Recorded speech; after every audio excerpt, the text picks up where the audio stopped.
Hello. Hello. Hello. Hi, everybody, Hello. and welcome to the Slaughter Daughter House.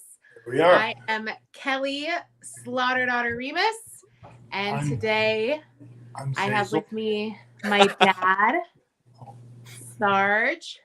Oh, that's me. That's you. That's me. With your AC/DC shirt on, or a hat. I'm so famous, I have to have my name on my shirt. Oh, we can't see it. Lift up a little. There you go. Nice. You gotta let people know who you are. That's right. And I'm also here with Zazel from the Sergeant Slaughter's Slaughterhouse. Thanks for having me on. Thanks for being on. Love the shirt. Do you like my shirt? Oh yeah, that's a real treasure. That one from Trigger. For Trigger. Oh, for Trigger. Our friend Phil. That's his channel. That's right. Yes. Hi, Phil from Japan, the Kiwi in Japan, who sent us that awesome candies and sushi. And hey, Phil. Everybody loved those treasures that you sent. Yes. The orange Kit Kats were the favorite, as I knew that they would be. That was you guys a big hit. Orange. Big hit. And thank you for the wonderful note. That was very nice. Yes, very nice. So, Zazel, who do we have in the chat tonight? We're actually on time. Well, we were like a minute late? Yeah, Sarge was here early for a change. Shout out to Paul who was helping set up. Yes. Thanks, Paul. So we got David. Hi, David. I left the door unlocked in case Paul wants to come back. We're in New York City for a signing tomorrow at the Plaza LaGuardia Airport for a big signing from 10 to 4 tomorrow. So I left the door open while he went over to set up our booth. Oh, nice. You left the door open in New York City? You guys are crazy. Crazy. Not open. It's I put the latch over so he can come in. So he doesn't have to knock and disturb you. So I don't have to get up and leave to let it in. Hey, Crash.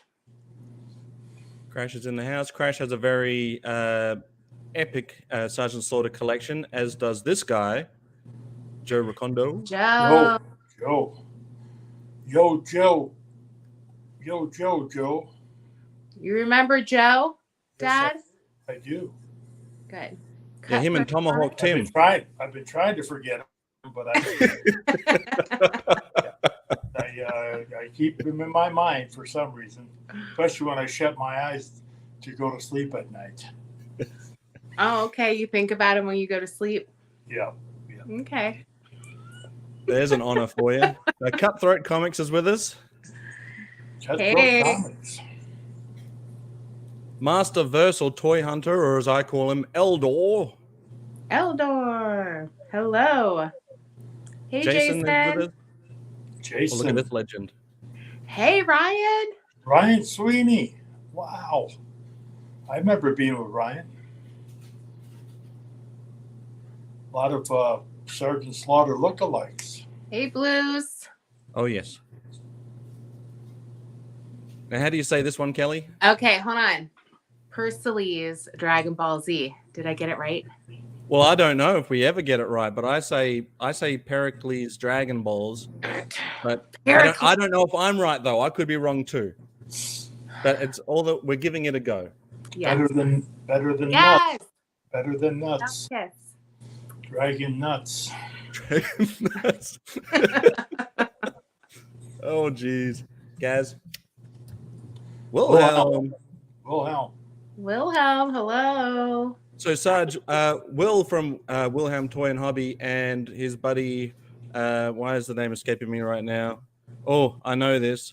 Anyway, I feel so bad. It's as soon as I go live, I forget everything. Want to start over? Yeah, can we cut and start again? William and oh boy. Anyway, he does a Action Force live stream. And they've invited me on to talk about the Action Force Sergeant Slaughter. Oh, really? Action figure.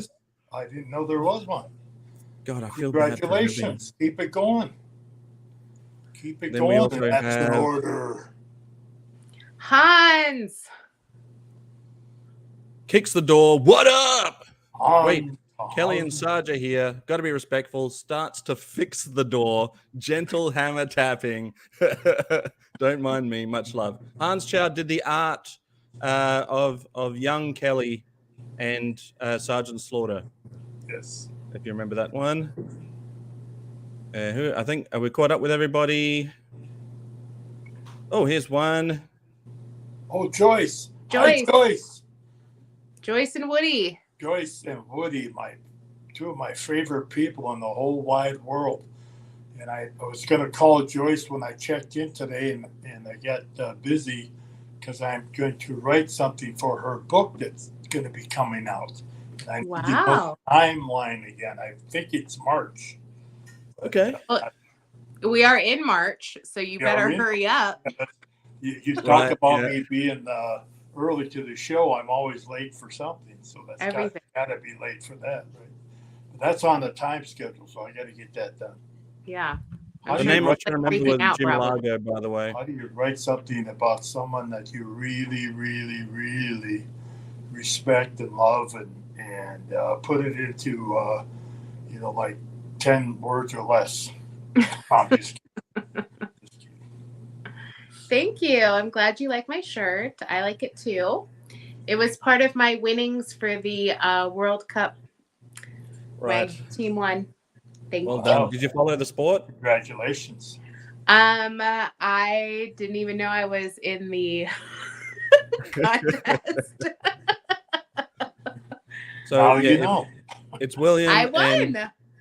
and Jim Largo was the name I was thinking of. Sorry, I forgot your name for a second there, Jim. Classified is also here. Hey, classified. I For classified. joining. You're the best, Joyce. You're the best. You and Woody.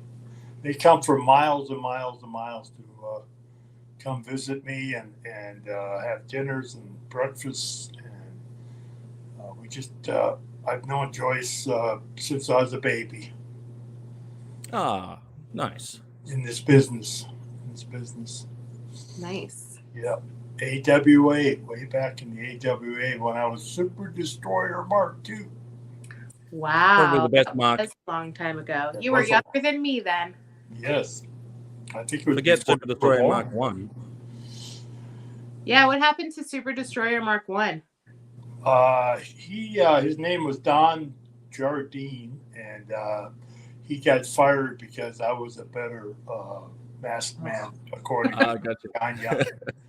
That'll do it. Said because I went to Hawaii for Ed Francis on a tour of Hawaii for 6 weeks, and we went all over the islands, and he needed a masked man, and your grandmother was sick with cancer, and I was working the roofing company, and when I got the call from Vern Gagne to go, I said, I don't think I can go.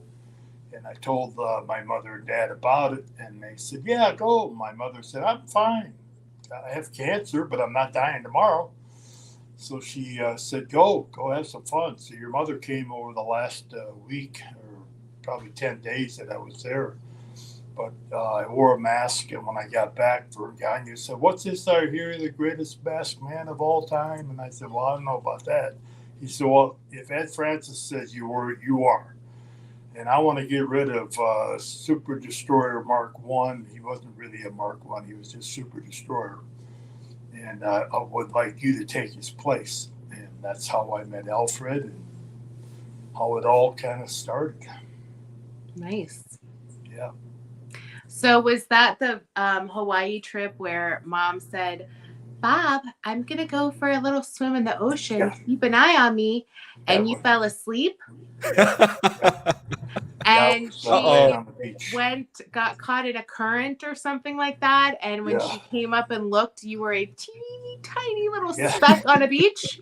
Yeah, I could just barely hear this woman screaming. And, we'd been married for a while already, so I knew that scream and do that voice. So I looked up and I could barely see her. I got my binoculars out and I'm looking at what is she doing way out there? And she's going, help. Oh man, you So must I never hear the end of swam that. out, and she swam toward me, and she said, "Why weren't you watching me?" I said, "I was supposed to watch you. You're just going out for a float." And but then we realized the current took her out there quickly. She was on her back, so she Oh. didn't realize. She was just like, la-di-da. Relaxing. Came up. She was like, oh my God. Yeah. She says that the Jaws theme started going through her Right. head. Yeah. Kurt Henning was there with his wife, and Kurt could he was a lot better athlete than I was. He swam out and got her and brought her back.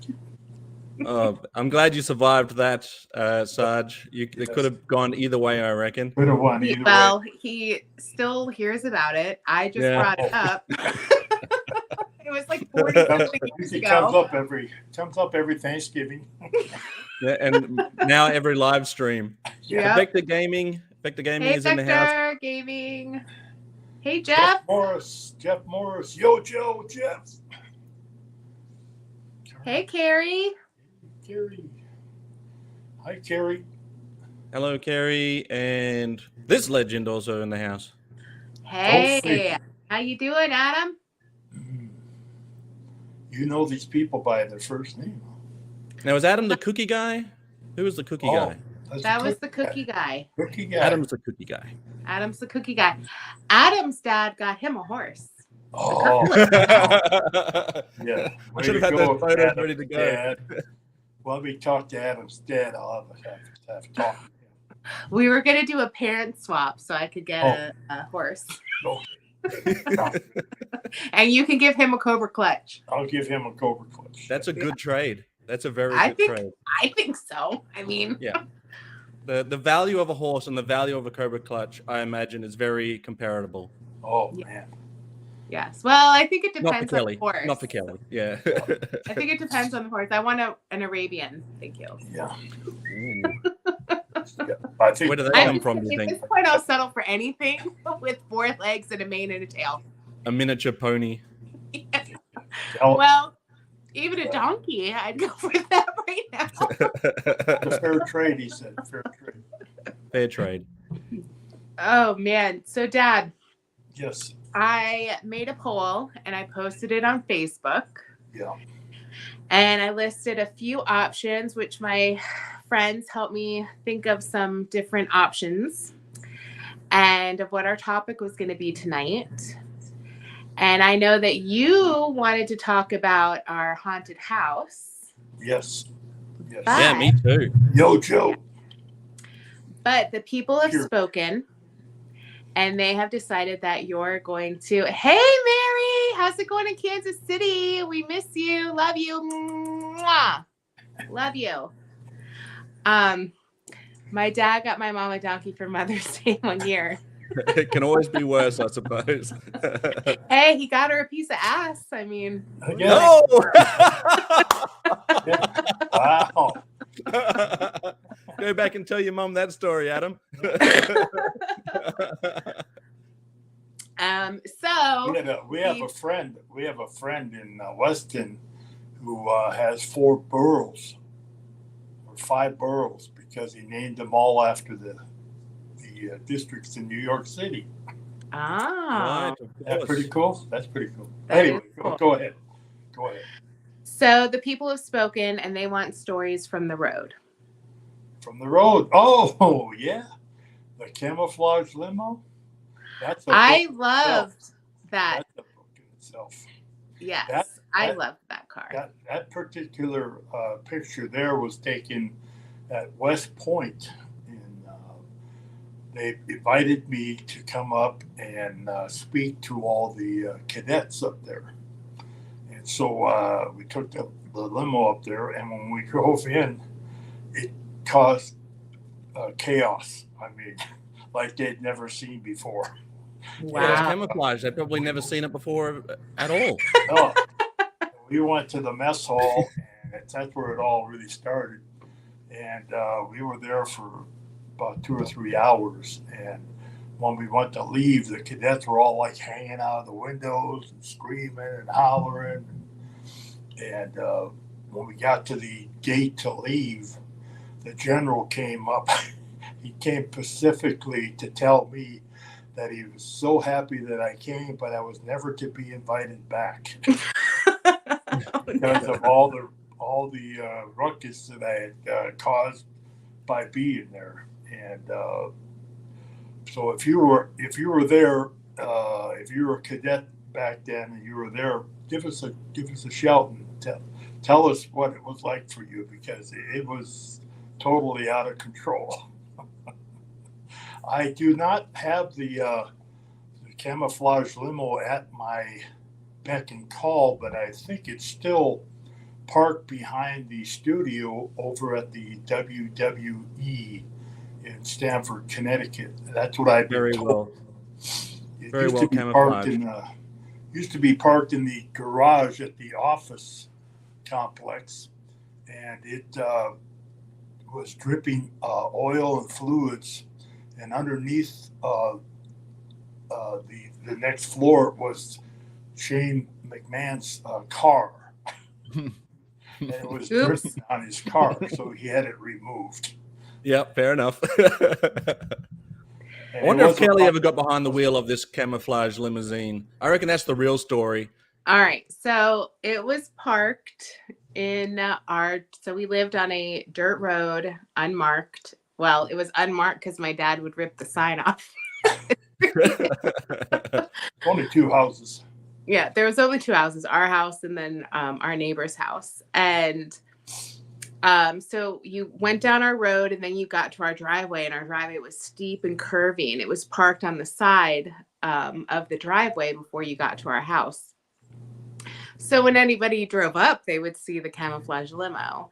And you actually had it repainted, Dad. And I remember being so upset because the way your name is on this picture, I loved that because it looked like a military uniform with the name. Right. And you changed it, and it was like this cursive writing, and I felt like you couldn't really see what it said, and it like totally changed the look. And then after that, I didn't like it. Yeah, it had two different paint jobs on it. Actually, 3. The first one, when I first got the limo, I bought it from a funeral home. There was an ad in the paper that said a limo, 1973 Fleetwood Cadillac limo, low miles, good condition. So I went to look at it, and it was at a funeral home. And the gentleman that owned the funeral homes, it was gray. It was real dark gray. And he said it only has 40,000 miles on it, and we only use it for funerals. So it's in great shape, great inside, outside. And he said, to tell you the truth, I don't think anybody's even farted in it. That's what he told me. That's what he told me. They give me the big sale. That's how they do it in the car yard too. Very little fartage. Yeah. So anyway, I bought it, and we took it. I took it right to a friend of mine who worked for the Army in Charlotte, and he was a body man there. So he painted it in the regular lead paint that all military vehicles are painted in.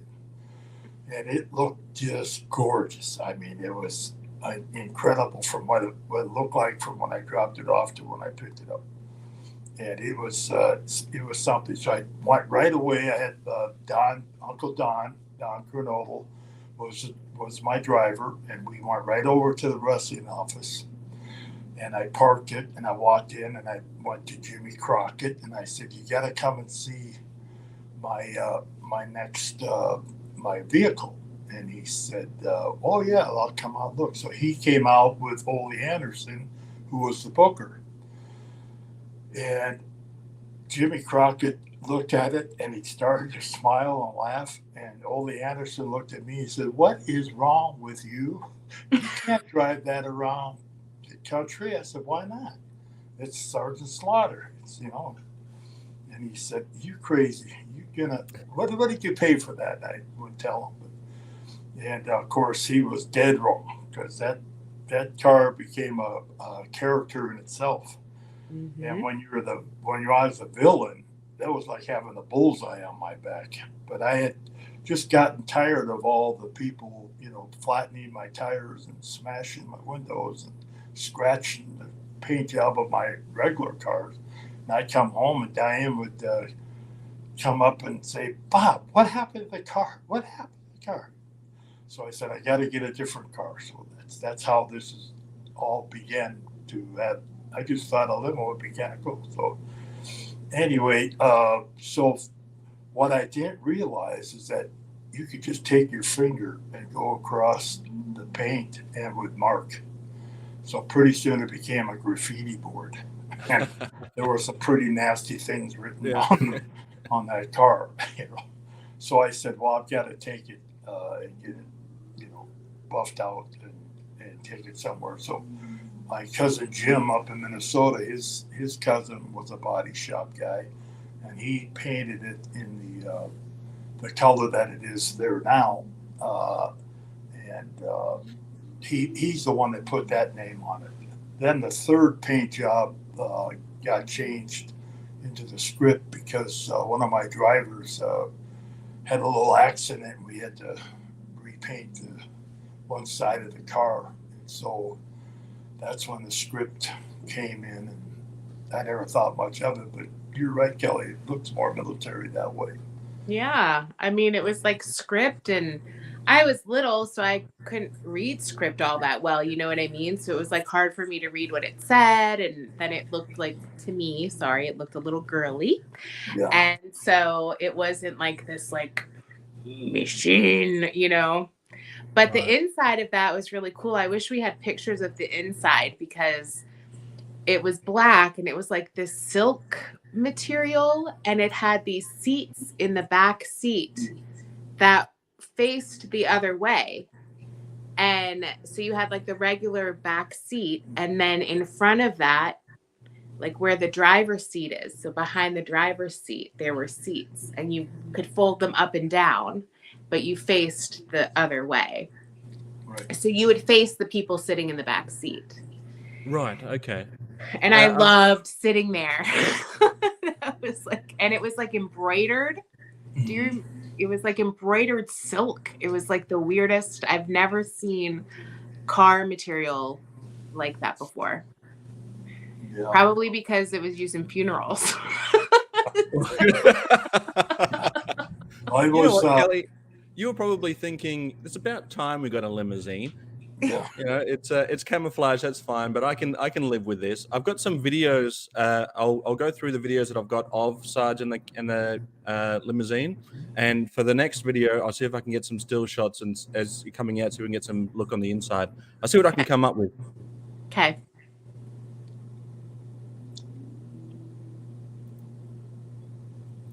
Rumble seats.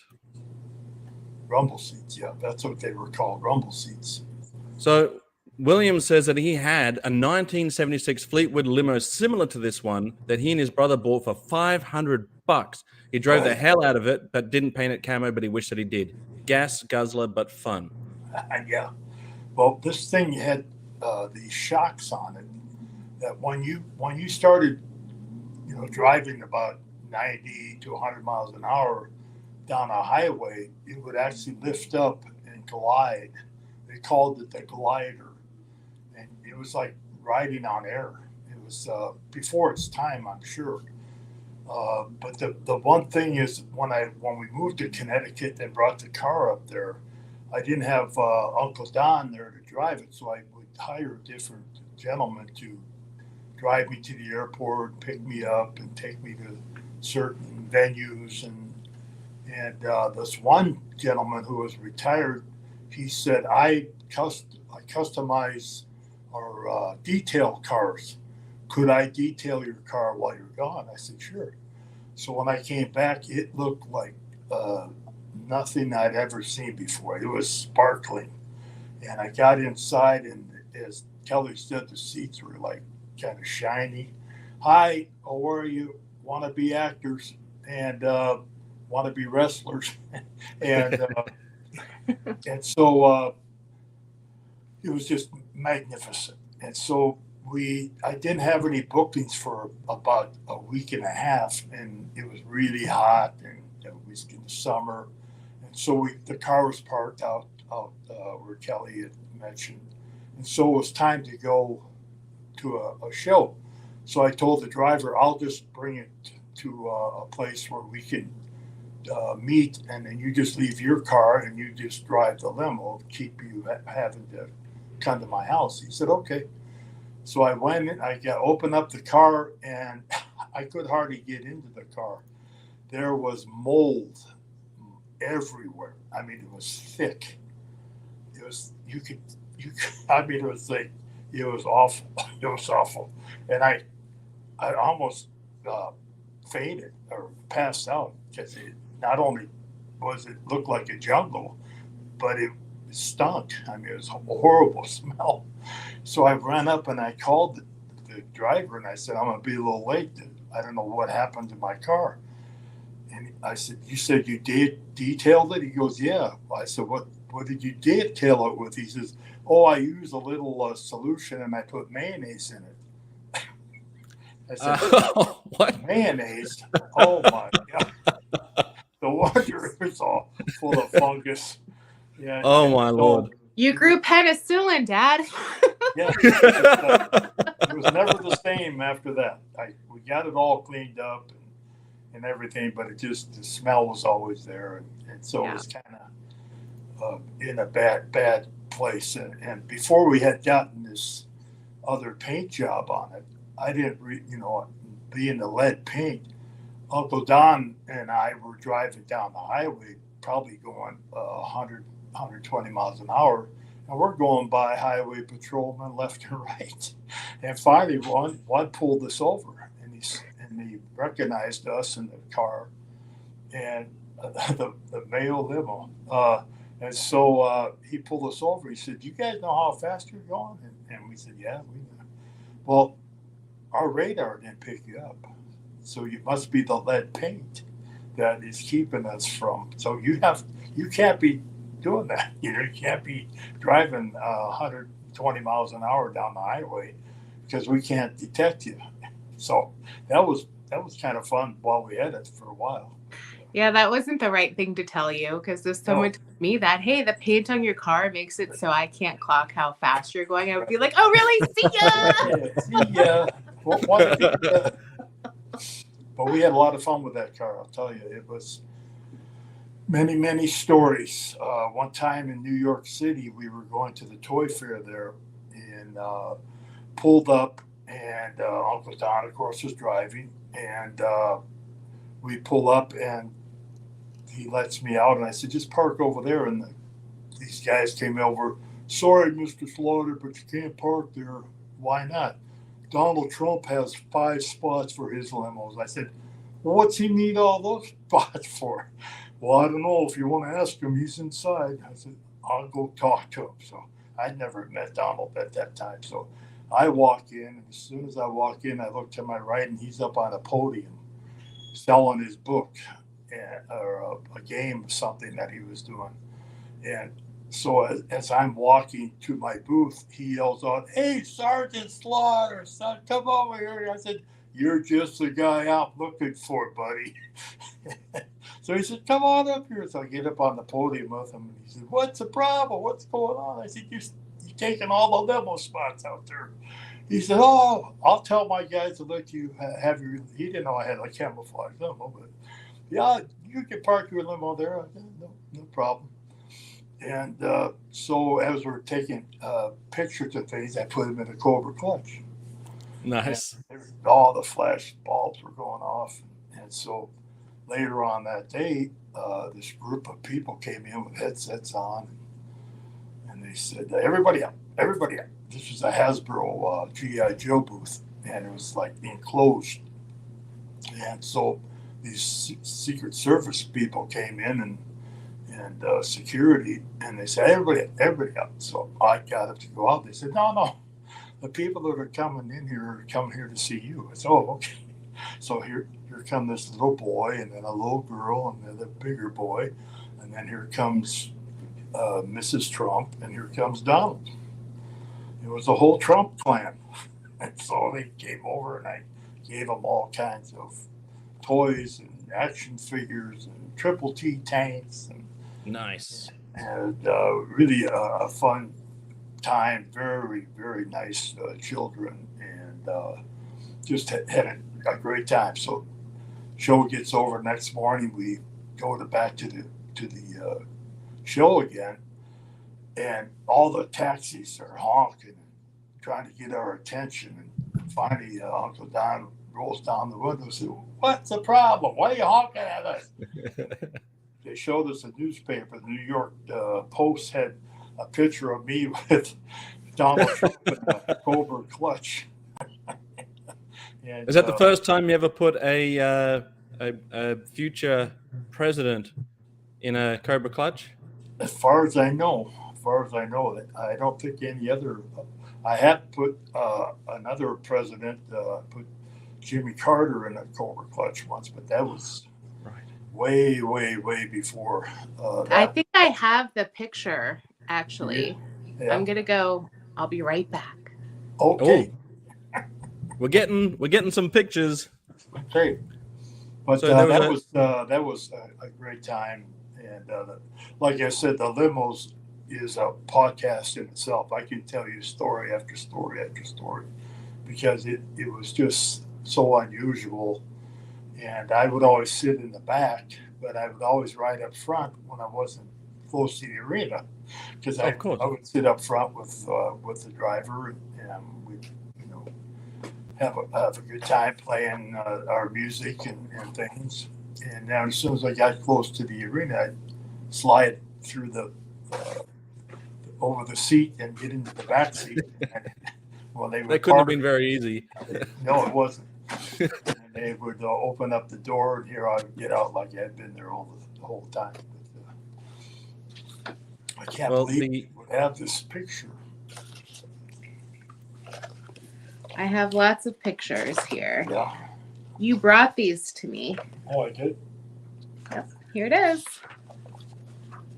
Oh, proof is in the pudding. Do you want me to bring you solo up, Kelly? Or well, there he is. Sure. Yeah. That's the one from the other paper. That was a headlock. The other one had a Cobra clutch, but it was. I had my camouflage sports coat on, and I was dressed to the hilt. And that was Donald when I first got on the podium, and I grabbed him in the headlock and I said, "Your limos are taking up all the spots." But he's game. He was always a gracious gentleman to me. Whenever he had a party or something at his Trump Plaza, he would always invite me.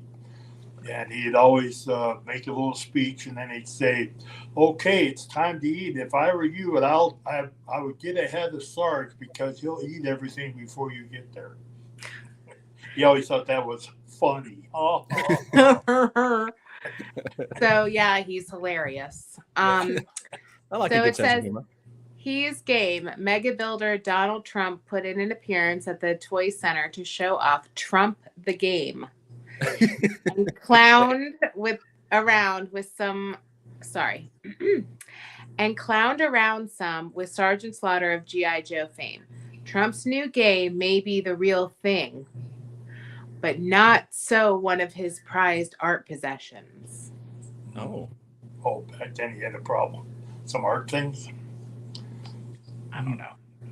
The story on page 13, which I don't have page 13, so he called. Sarge wasn't on page 13. We don't need it.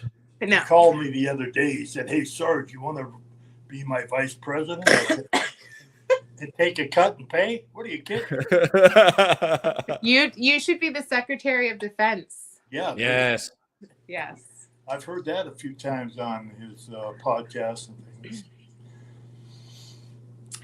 So, Dad, there was a story about the limo and Uncle Don, who again is Don Kernodle, in case you guys have missed that. So Don Kernodle, who was the pride of the USA, pride of the Carolinas, who I knew as Uncle Don, tag team partner with my dad.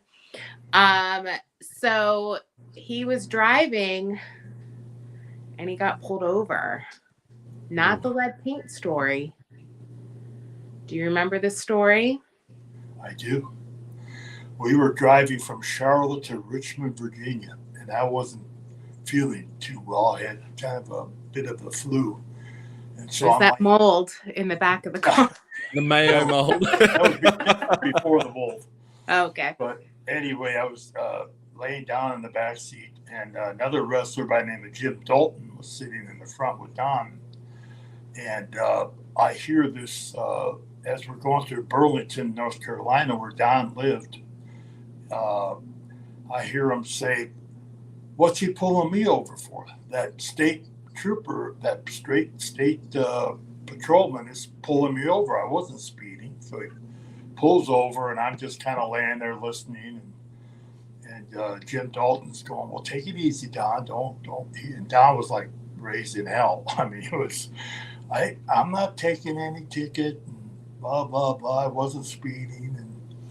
And so here the policeman comes up to the window, and he goes, "Can I have your license registration?" And Don says, "What do you want my license and registration for?" "Well, because you were speeding." He says, "I was not speeding. I was not speeding, and you're not going to give me a ticket because I wasn't speeding." And he said, "Are you saying that you weren't speeding, sir?" He goes, "Yeah." And I'm not going to say all the F-bombs that Don yelled at this officer. And now I'm sitting up a little bit now because I figure he's going to jail, and either Jim Dalton's going to be driving us to Richmond or I am. One of us that's going to just Don's going to jail, and because he was F-bombing pretty good. And finally, the officer says, "Would you step out of the car?" He said, "I'll be more than happy to kick your ass." He said. And I went, "Holy." So now Jim Dalton's grabbing Don and said, "Take it easy, Don. Take it easy, Don." And so he gets out. I said, "Jim, go with him. Go with him. Make sure he doesn't." And so I'm just laying in the back, kind of laying there. And pretty soon, it's getting worse and worse, and they're not coming. They're not coming. And I said, "Oh, we're going to jail for sure." Finally, Don comes over and he says, "Hey, Sarge, this mother," all these horrible words. It opens up my door. He said, "If you give him an autograph, he'll let us go." And I said, "What are you doing? What is wrong with you?" So I get out, and as I get out, they all start laughing because Don knew the state patrolman. He knew when he saw him pull up, he saw his car and he knew it was him. Because it was the limo. Yeah. Yeah. So I believed it. I was going to ask, was he really speeding? Oh, I was sweating, and I was just waiting for him to say they were going to handcuff Don and take him to jail, and we'd have to go get him out of jail. We were teamed up that night, and I couldn't wrestle without him. But they got me good. They got a good rib on me there. Yeah, that's great. If I could tell the story with all the lines that Don used, it's a lot funnier. Well, you could have. You can. Oh, I can. Okay. Yes. Next time. So, remember that. I will remind you, though, that we are live, so we can't edit anything. So if there's anything that you don't want out there, don't say it. I won't. So you got Don back pretty good because he had lost a bunch of weight, and he was doing really good on this diet that he was on. And then he comes to visit us at our house in Connecticut.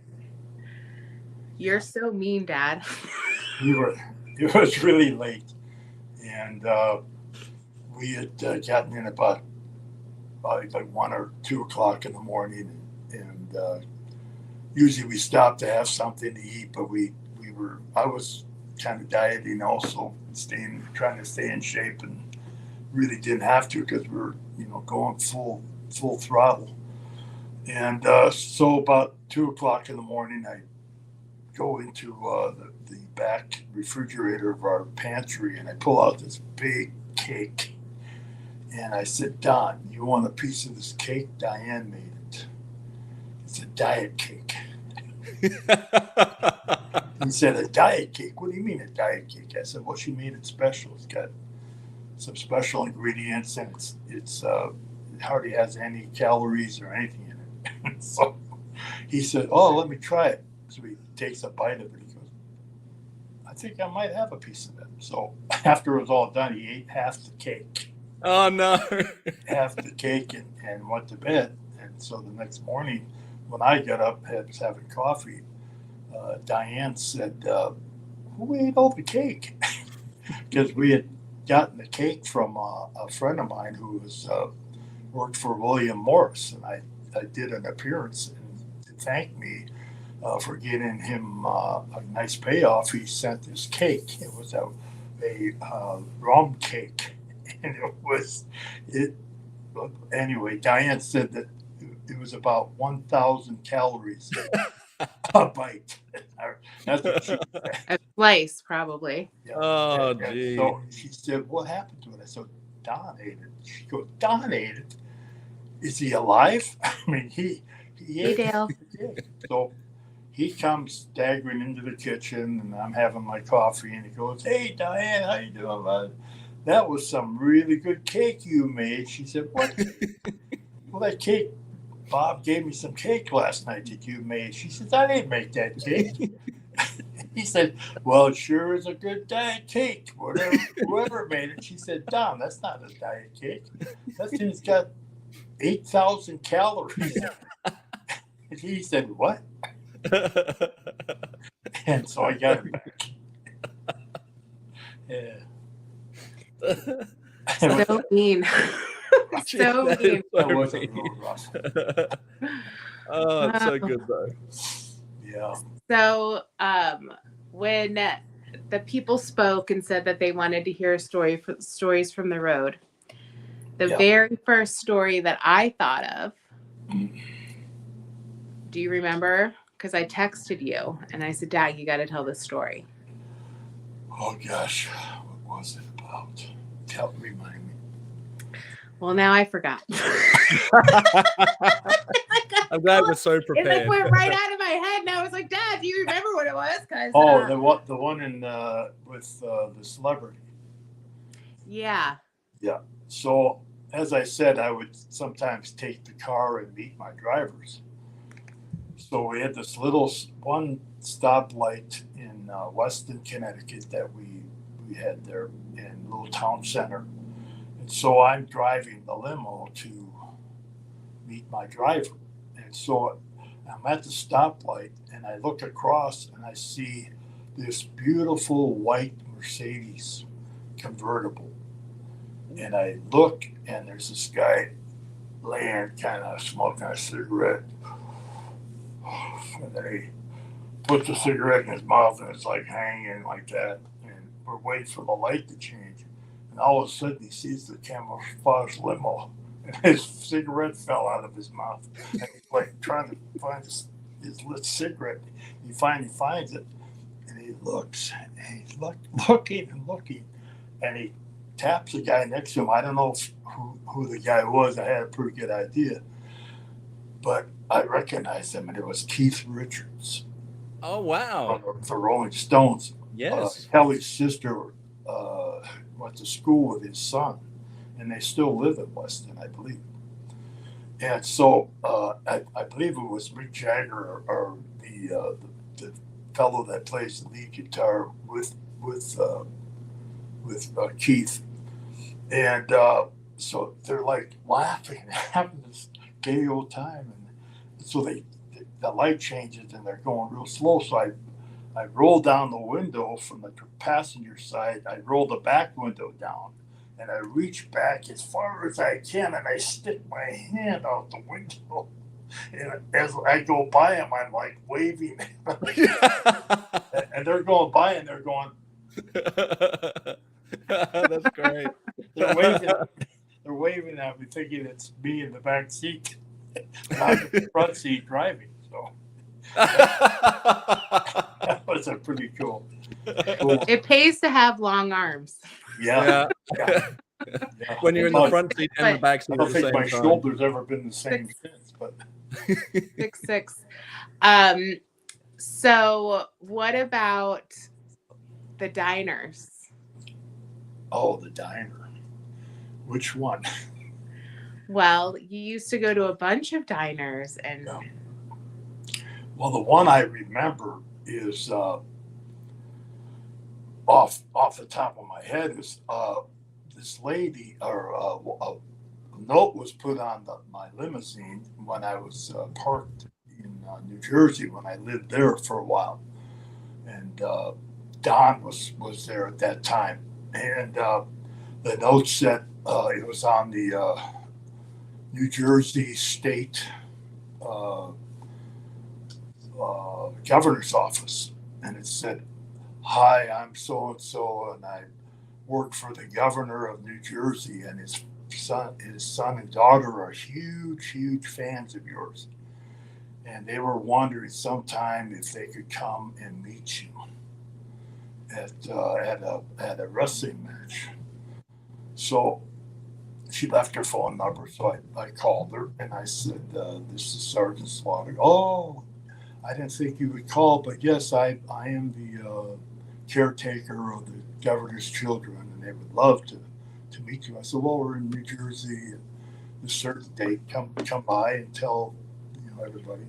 So here comes this lady, really good looking lady, blonde lady, and she has two children with her, and they let me know that they're there. So I bring them down into the locker room area and introduce them to all the wrestlers, and but they're Sergeant Slaughter fans, and so we take pictures and we give autographs.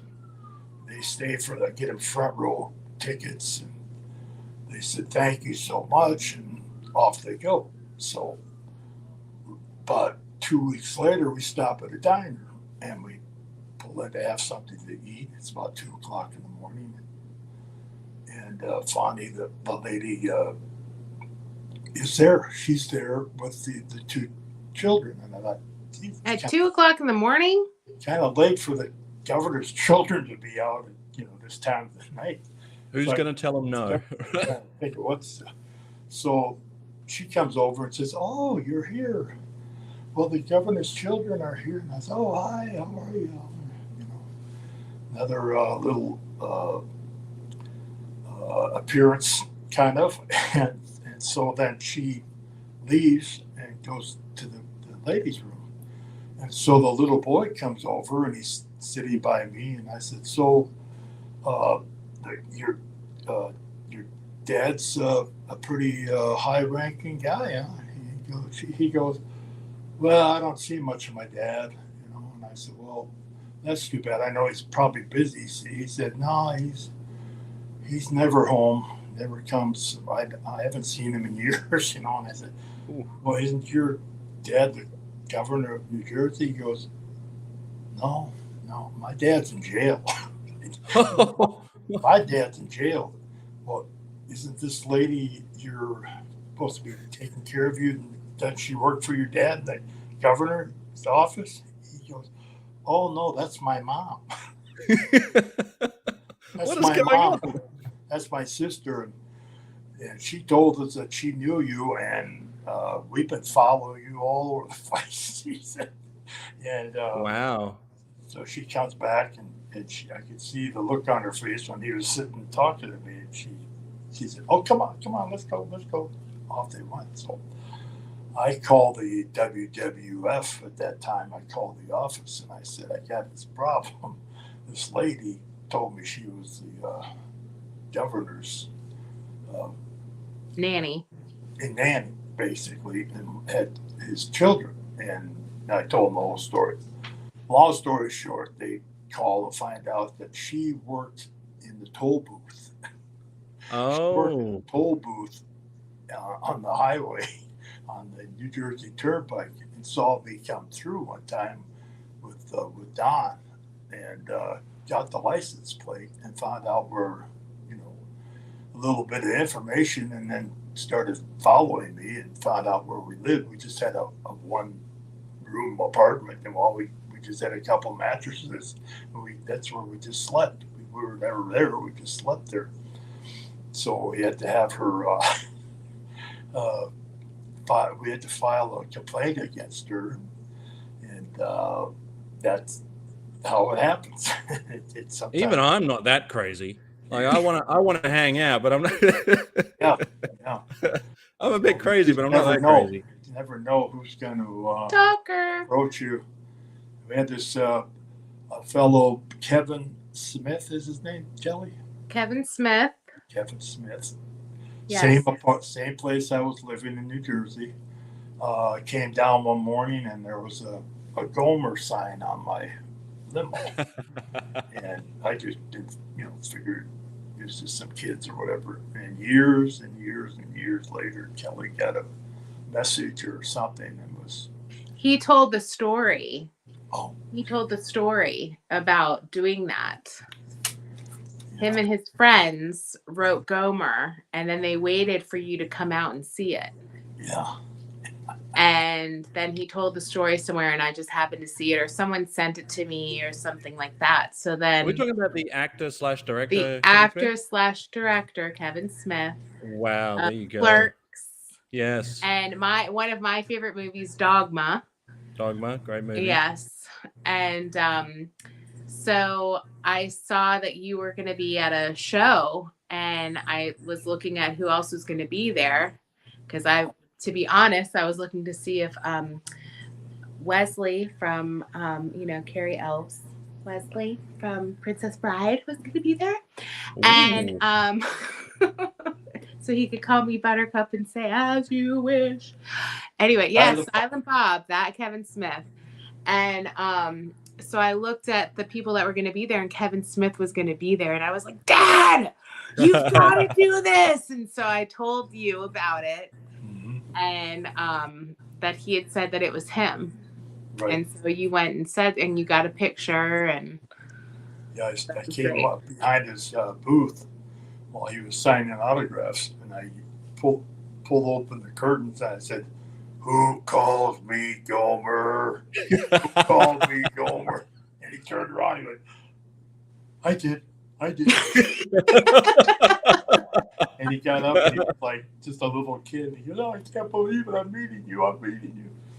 And I said, "My daughter told me you were here and you were writing, Gomer on my car and this and that." He said, "Oh, it was my friend.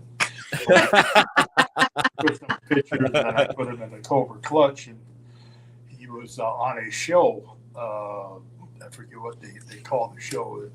Some CBS morning. The Talk. Yeah.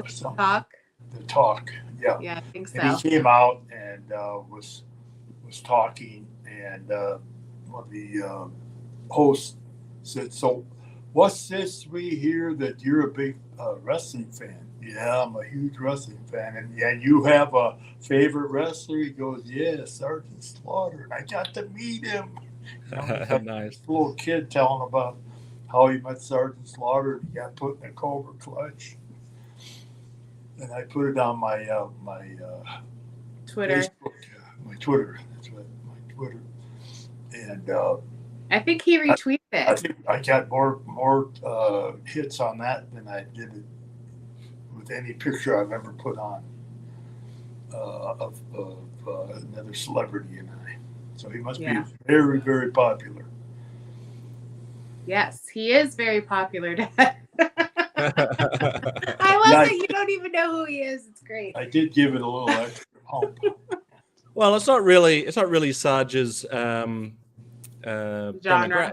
Yeah, it's not his genre. No. It's not the demographic at that time. It was more our generation, Kelly. Oh, for sure. But some other stories, if you want to hear about on the road. I remember the first time I met Roddy Piper. A mutual friend of ours, Rick Martell, said, when you go to Charlotte, my first time to Charlotte, he said, go look up Roddy Piper, staying at the Days Inn over on Tuckasegee and near the airport, and he'll show you around, tell you where to stay, where not to go to eat. And I said, "Oh, thanks." So I pull into the Days Inn and I go to the house phone in the hotel, and I call. It was in the days before cell phones. Yeah. So I called up his room, and he goes, "Yeah." I said, "Oh, hi, Mr. Piper." "Yeah." I said, "This is Sergeant Slaughter." Oh, yeah. Yeah, Rick told me you were going to give me a call. I'll be right down. I'm in the Yellow Canary down there. You'll see it. So I pull around the back side of the motel, and I see this Lincoln Mark V had the two door, and it was a big car. And so I pull up next to it, and so I'm waiting for Roddy to come somewhere. I didn't know where he was coming from, and all of a sudden I saw this door open, and this lady come tumbling down and was laying on the sidewalk. And from the second story, she tumbled down the stairs, and I'm like, "Oh my gosh, something happened to her." So I ran over, and as I went to help her up, Roddy was coming down the stairs, and he said, "Don't touch her! Don't touch that bitch! She stole my money! My." This was before Roddy was married, and she did this, and she did that, and he's like, "Tell her to leave and don't come back. Don't you ever come back." And this and that. And then he looks up at me and goes, "Oh, hot. I'm hot. I'm hot rod." And this is my car over here. So come on, let's go. So I go to open up the door, and he takes my bag and puts it somewhere, and I sit down on the seat. And as I go to put my seatbelt on, the seat goes all the way back, and I'm now looking at the side of the car. And he opens up the door, and he looks at me and goes, "Oh, I'm sorry. I had Abdullah the butcher with me last night, and he broke my seat." Abdullah was like 500 pounds, 400, 500 pounds. He said, "He broke my seat." He said, I'll take care of it. So he gets perfect car for a date, though. Drunk, and he puts a spare tire behind the seat. Now, when Roddy gets that done, he comes around, he looks to see me, and I got my face is almost into the windshield because I'm so far ahead. And he goes, "Oh, sorry." And he does some adjusting, and finally I'm sitting normal. This can't be true. So here we start going down the road. He says, "I have to stop and pick up Charlie Fulton. He knows how to get to the town we're going to." I said, "Oh, no problem." So we pick up Charlie, and off we go. And we're going down the road. It's in the afternoon, and all of a sudden we bump. Oh, no. I said, "What's wrong?" He said, "I got a flat tire." I said, "I'm from Minnesota. I've changed many a flat tire. Don't worry about it." He said, "No, I had a flat tire last night."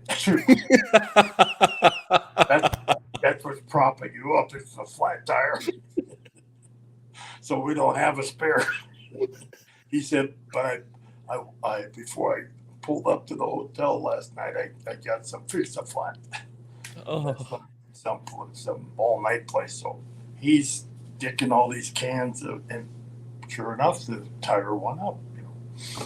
And here comes the booker, Ole Anderson, who Hot Rod trademarked the nickname Pig Face. He called it Pig Face because he looked kind of like a pig. And and they didn't get along at all. Not at all. Well, you wouldn't if you're giving him the name Pig Face. Right? I was just about to say, I would not be friends with somebody calling me Pig Face. Here comes Ole Anderson pulls up in his nice shiny Cadillac, and dust all over us. The dust was everywhere, and Hot Rod choking and coughing, and he rolls down his window. "What is it this time, Roddy?" I got a flat tire. Roddy never got mad or raised his voice. "I got a flat tire. What's it look like?" And he goes, "Well, get it fixed. Hey, Bob." He goes, "Hey, Bob, welcome to the sunny Charlotte, North Carolina territory. Jim Crockett Promotions. I said, I'm happy to be here. And so he says, Charlie, you're on first. Get in the car with me. And goes to take off. And as Ole goes to take off, he yells at Roddy, make sure you're not late. And he said, I'll get there. Hey, Charlie, how do we get there? And Charlie sticks his head out as they're driving away. He goes, get a map. And Roddy's got this couple cans in his hand. He goes, get a map. Do you hear what he said to me? Get a map. So off we went, and we got there. And so that was my first meeting of Roddy Piper. And gosh, we became the closest of friends. And he called me Uncle Bob because whenever I was one of the only wrestlers that ever was invited to his house out in Portland, Oregon. So I was Uncle Bob to the kids and to Kitty after he'd gotten married later on in life and had children.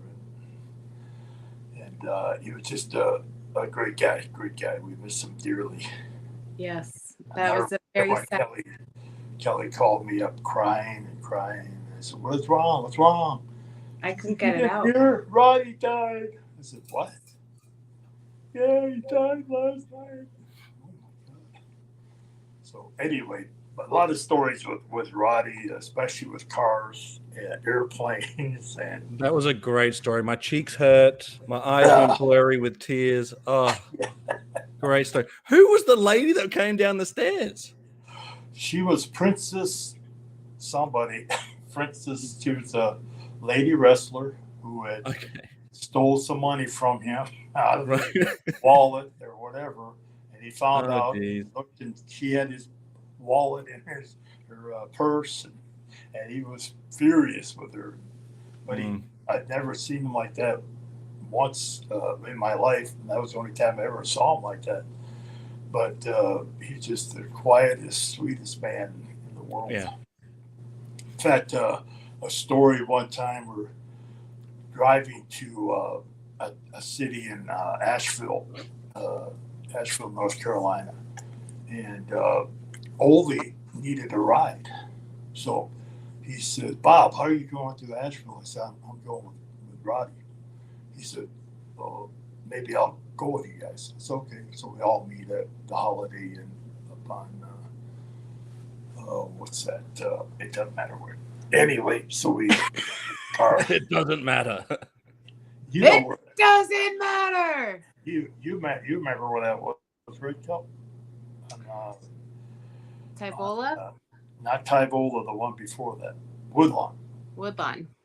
That's where you and your mother and your sister stayed when you first came to Charlotte. And I showed you around. So anyway. Yeah, I remember that like it was yesterday. I was 4. Yeah. No, I was 3. Do you remember that? The three of us drive to Asheville. We wrestle, and on our way back, they start talking about world championships and who the toughest guys in wrestling are, and blah blah blah. And Roddy's driving, and I'm in the front seat. Roddy's got a Cadillac 2-door now, and we both went to buy Cadillacs together at Arnold Palmer Cadillac in Charlotte. A little plug for them. Anyway, so are they still around? I don't think so. Plug for you back then. Plug. So much for that plug. So anyway, we're driving back, and they're starting to have quite a discussion. So Roddy said, "What about Uncle Bob? Not you. I wasn't Uncle Bob yet. What about Bob here? Could he be a world champion?" "Oh yeah, Bob. He could be a world champion anytime he wanted to be. Right, Bob?" "Yep." And then it was, "You think Bob's pretty tough, huh?" He says, "Yeah, I think he's pretty tough. What do you think, Bob?" "Well, I can hold my own." "Well, what about me?" And he looks in the rearview mirror at Ole. "What about me? Could I be a world champion?" And Ole started laughing. He goes, "World champion? You couldn't fight your way out of a paper bag. Oh. And Roddy's one of the tougher men I've ever seen, pound for pound, probably the toughest guy I've ever known. And so Obi was just giving him a hard time. And so Roddy didn't take it so funny. So we're going about 80 miles an hour down the highway in the fast lane. And all of a sudden, the car comes to a screeching slow down, and we stopped right in that fast lane. This is at 2:00 in the morning, and Ole says, "Roddy, what are you doing? What are you doing? Pull this car over. Pull the car over. Go, go!" And he's hitting the seat. Go, go! And he goes, and he looks in the mirror. And he goes, "I just want to see how tough you are, Ole." Oh. and he goes, "How tough I am." And he starts hitting my seat. He said, "Bob, get out of the car. This guy's crazy. He's nuts. Crazy. Get out of the car." And so I leaned forward and I opened up the door and I just said, "If you want to go, you go. I'm staying. I can't leave Hot Rod to get murdered by himself. You know, so I'm gonna get murdered too. I'm going to get murdered too. So you just go." So he jumps out of the car and he's yelling at Roddy, "You're stupid. You're crazy. What's wrong with you?" And Roddy leans over me and looks out at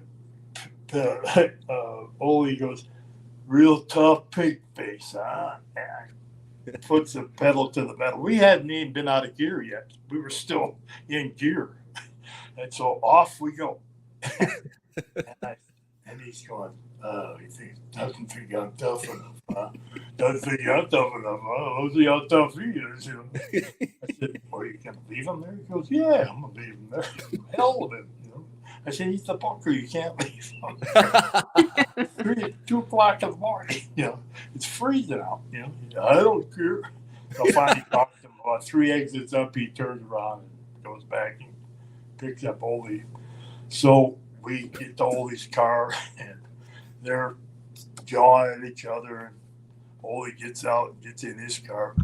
And now Roddy's really mad because they had some more words, you know. So we take off Woodlawn and we're heading in. If anybody knows Charlotte, North Carolina, South Boulevard and Woodlawn, there used to be a real big hill there and back up a hill as you went across South Boulevard, but they fixed it since then. So Roddy's mad and he's going like a bat out of hell, and the light turns yellow, and he said, "Hell with it," and he floors it, and we go way up in the air and bounce on the other side of Woodlawn, and I look over to my left, and there's 4 policemen sitting there. And I went, "Oh." And I said, "Roddy, cops." He goes, and now he put the pedal to the metal. "You're going to outrun him." I said, you can't outrun him. So I said, pull over. So finally we pull over the next 4 or 5 blocks from where all this happened. We pulled over, and there's like, don't do this at home, kids. Yeah. Blue lights everywhere. Boom, boom. There's like 5 or 6. They call in for backup. And so we're sitting there, and they got the flashlights and the beams and everything on us, and they're surrounding the car. And the cop comes up to the window and knocks on the window. Roddy puts the window down. "License, registration?" "Yes, sir, officer." Reaches in, gets something out of the glove compartment, and hands it. And he said, "How about your license?" He said, "Oh, yeah." So off they go. Now I realize that he's still got the car, hasn't been put in park or anything. The car hasn't been shut off. It's still in drive, and they're taking a while. And so finally, Roddy looks in the mirror. He goes, "Hell with it. I'm leaving." I said, no, you're not leaving. He goes to take off. And I dove down and put my foot on his brake, his shoe. And I put my foot on his shoe, and I shoved it into park. I said, "Roddy, we're in bad bad position here. We don't need to be leaving. He ran a red light on one thing, and so anyway, he says, "Okay, all right." So here comes a lady, pretty little lady police officer to my side of the car, knocks on the window, and I roll down the window. She said, "May I have a word with you?" I said, "Sure." So I get out. She said, "Have you guys been drinking or been doing drugs or anything like that?" What's wrong with you? Do I look like it? No. And I said, "No, ma'am. No, ma'am." She said, "Do you have a license?" I said, "Yeah." She said, "Could I see your license?" So I showed it to her, and she said, "I'll be right back." Comes back. "Okay, here's the deal. We know who you guys are, and your license is good. He doesn't have a license." He not only doesn't he have a license, he handed the other officer a credit card.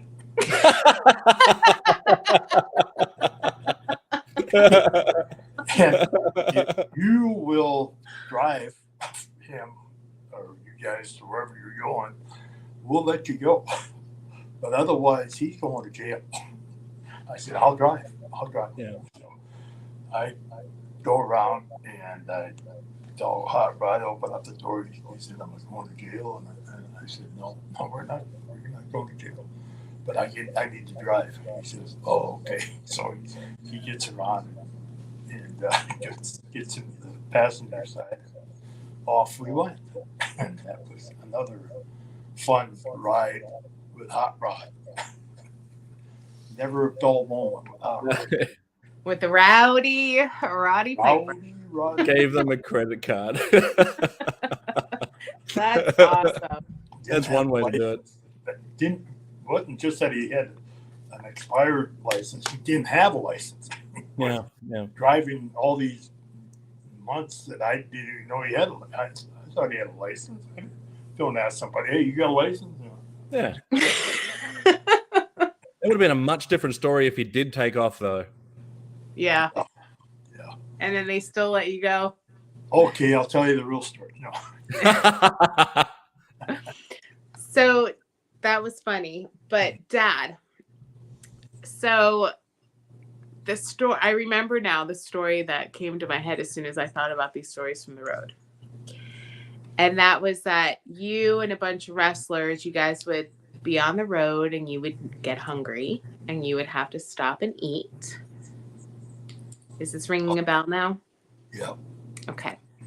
Captain Lou. Yeah. Yeah. There was a wrestler by the name of Captain Lou Albano. He was, when I knew him, he was a manager, but he had wrestled before that. And really nice, friendly guy. Lived in upper state New York. Did very well. Had a beautiful family. And he was Mario on the Mario Brothers show. If anybody ever watched that.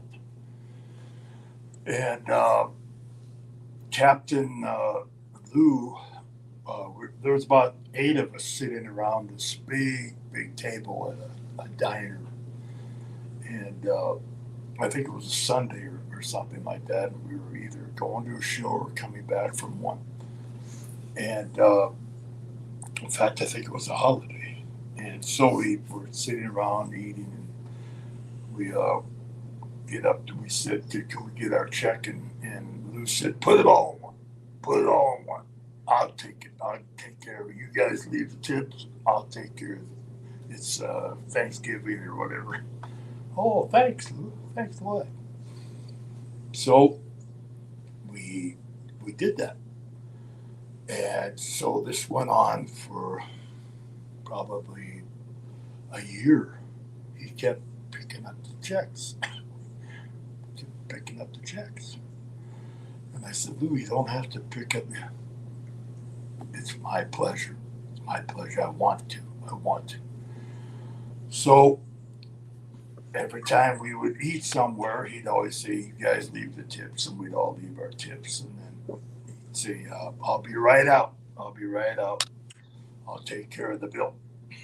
So one night, we were going somewhere, and he went into a store to get something, and he said something to me about getting a map out of his glove compartment. So I opened up the glove compartment, and the map was underneath a bunch of papers. So I started going through the bunch of papers, and I found the map, and then I pulled it out, and these papers came tumbling out, and I looked, and they were all checks from restaurants. And I said, oh, that seems kind of strange. I guess he collects that for income taxes or whatever, keeps track of his meals. The business expense of buying you guys all dinner. And I got to thinking, right. So that's why he always buys, because he's, getting the tax write-off. So he gets in the car, and I got these things, and he goes, oh, and he confessed right off the bat. He goes, oh gosh, I suppose you want an explanation for those. And I was like, well, I figured just a tax write-off. He said, well, here's the deal. You don't tell anybody this. He said, what I do is I tell you guys to leave a tip, and I'll take the check. He said, well, you guys leave your tips. I get up and I go to the bathroom, and I get rid of the check. Then I come out of the bathroom, and I ask them at the front for a change for a 20. And when they gave me change for a 20, I go back like I'm leaving a tip, and I take all your tips and I leave. Oh, what? What? I really shouldn't be telling this story. But Lou's gone. I mean, God rest his soul. He was a very, very, very religious man, and I think that's probably why he confessed to me. But he just admitted that he did this. That he was stealing the tips, pocketing them, and then not paying the bill. Right. That's what I thought. So no one's paying for these meals, and he's pocketing all the tips. Right. So we never went back to the same place twice. Well, you wouldn't. No.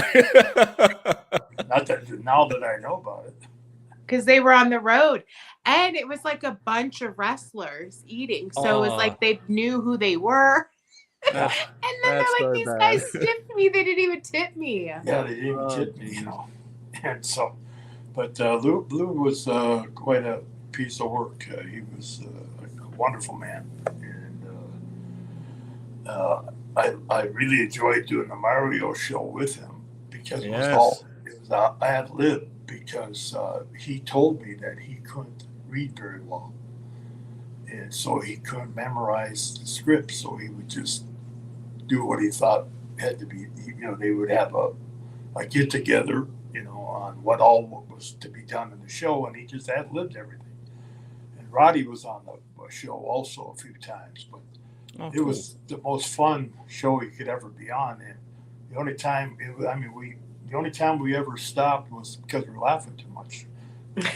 Said, cut! You guys can't be laughing like this. And we, I'm sorry. But wonderful man. And he was the first man to greet me when I first came into Allentown, Pennsylvania. Oh, cool. I had my first match for the WWF back then. My first tryout promo. And met me at the door and said, I heard a lot about you. I hope they give me you. He wasn't my manager. I had Ernie Roth. But the second thing he said is, now, when you're the main event at Madison Square Garden, you got to take care of your manager.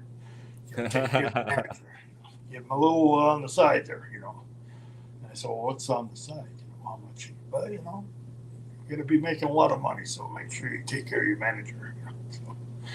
So he gave me the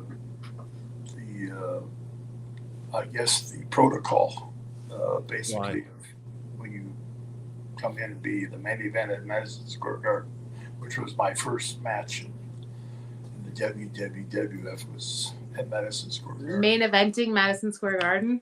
Yeah. Wow. Yeah, you came in and you wrestled a bunch of televisions, and the only time they ever saw you anywhere else was that first match in Madison Square Garden. That was their style. That's how they did it. Mr. McMahon's father. That's how he did it. You remember who you wrestled against? I wrestled Bob Backlund. Ah, what a way to start. Yeah, For the title. legend. Yeah. So we had a match sold out the Garden, and then the next time I was supposed to have a rematch because I had Bob in the Cobra Clutch. And his manager, I messed with his manager a little bit. His manager got mad at me, and he hit me over the head with a chair because he was mad at me, and I had the Cobra Clutch on Bob Backlund. So they disqualified Bob Backlund, which made me not win the title. So Right. I want a rematch, Bob Backlund. Your manager did that on purpose to keep you from losing the title because you were in the Cobra Clutch. And put the Cobra Clutch over pretty big. Oh, yes. So, yeah. Nobody could break the Cobra Clutch. We worked for a rematch, and then Mr. McMahon Sr. came to me and said, "I got some bad news for you. I got good news and I got bad news." I said, "What's the bad news?" He said, "Bob has to go to Japan for the next Garden show, so he won't be here and you won't be able to wrestle him." I said, "Oh, man." He said, "But I got you a replacement." And I said, "Who is it?" He says, "Bruno Sammartino." And I went, "What?" Yeah. Bruno Sammartino. I mean, he's a god. He's a god in our business. And so my second time at Madison Square Garden, I'm wrestling Bruno Sammartino, and Kelly's mom is flying into New York to with I think Nicole was with, and we spent a week in New York doing all the sights and everything. So she was there at Madison Square Garden watching me wrestle Bruno, sitting next to Louis Dondero. Pat and Louie. Pat and Louis. Yeah. And it's just there's just so many stories about flights. And I remember one time we were. I've heard this story told by wrestlers that weren't even on the plane. Said they were on the plane. That's how big this story was. And we were in Denver, Colorado for the AWA, Vern Gagne's AWA Wrestling, All-Star Wrestling. And we had an 8-passenger plane, and we flew it down there. So teeny tiny plane. Yep, 8-passenger. A plane I would never get on because it's too small. So we were always overweight because of our bags and because the size of you guys. Size of us. Yeah. So we were always overweight, but you flew anyway. We went anyway. And so we were going to we went to Denver, and on our way back we had to stop in Omaha to fuel up. And so Omaha has this great rib place. I don't remember the name of it now, but it was has a great what? Rib. Rib place, a rib restaurant. So I suggested to everybody, I said, "Hey, we got to stop in Omaha. Why don't we call ahead? Have the pilot call ahead and get us some ribs, and we'll eat those on the way back to Minneapolis." And everybody nice. went, "That's why you get the big bucks, Sarge. That's why you get the big bucks." So anyway, we fuel up, and they brought all the food from the restaurant to the airport, the little airport there in Omaha. And so we get back on the plane, and we're all eating our barbecue. And Adrian Adonis and Mad Dog Vachon are in the last two on the plane. They're nearest the door of the plane. And so we're flying, and I noticed that the Mad Dog had a little bit too much to drink, and that Adrian was giving him some things, and popping them in his mouth and telling him to drink a beer. And pretty soon, Mad Dog was getting pretty wild. He was a real dog the way it was. He would say, "I'm gonna chew on your bone." No promo about you. So, Slaughter, I'm gonna chew on your bones when I get you in the rain. That's the kind of promo you do. Now that's a threat. Right. So anyway, I look up at one time. We're all done eating, but Mad Dog's still eating, and we're playing cards. Four of us in the front part of the plane are playing cards. And I look up, and Mad Dog is barbecue sauce from the top of his bald head to the bottom of his chin. You can't even. I've been there too. When you get a good rib, you just get covered in that sauce. You see the whites. All you can see were the whites of his eyes. The rest was barbecue sauce. I thought it was kind of funny. And he's kind of looking around, trying to. It's all over his hands. It's dripping down his arm. It's barbecue sauce everywhere. And so he's looking around, and he rips the curtains off the door window, and he's wiping himself off and everything like that. I thought that was kind of funny.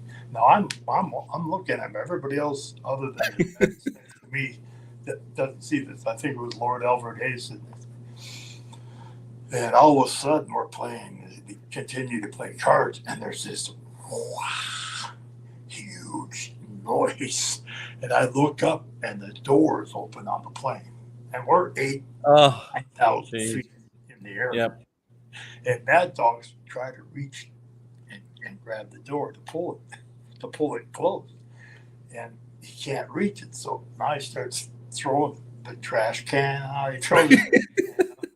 He threw a title. He was a world tag team champion. No!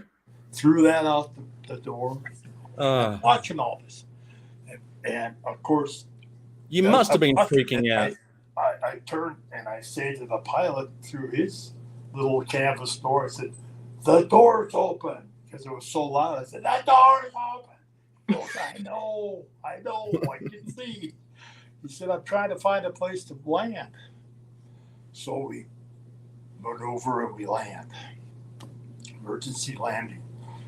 And all of a sudden, the plane stops, and Mad Dog gets out of the plane and starts walking down the runway. And the pilot jumps out, and he's like looking around at the door and stuff, and he yells at Mad Dog, "Hey, where are you going?" "To my car." "We're not in Minneapolis. We're in Cedar Falls or something, or someplace." "Oh, okay." Walking back and gets on the plane. So now the pilot checks it all out, shuts the door, yanks on it a couple of different times, and finally gets it to where he's happy with it. Then he turns to all of us. "Okay, I got a question to ask. Did that door open by itself, or did somebody open that door?" And we all went,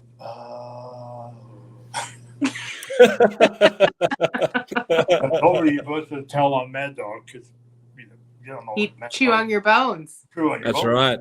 Snitches get stitches. Exactly. So then the pilot looks up again and goes, "Okay, all right. Well, I'll ask it again. Did that door open by itself, or did somebody open that door?" Nobody saying a word.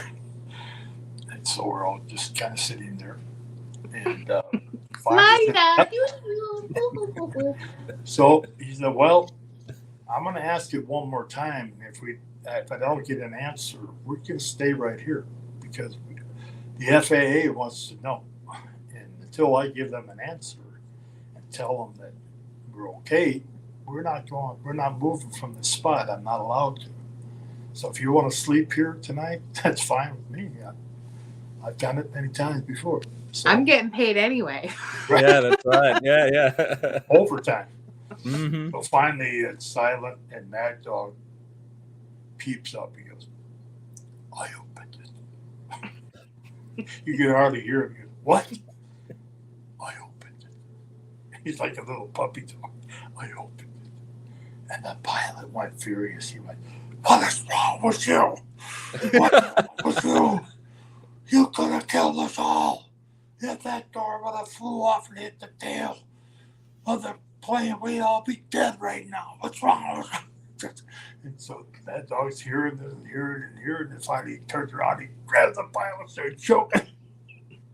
He said, Oh my God. "I was hot. I was hot."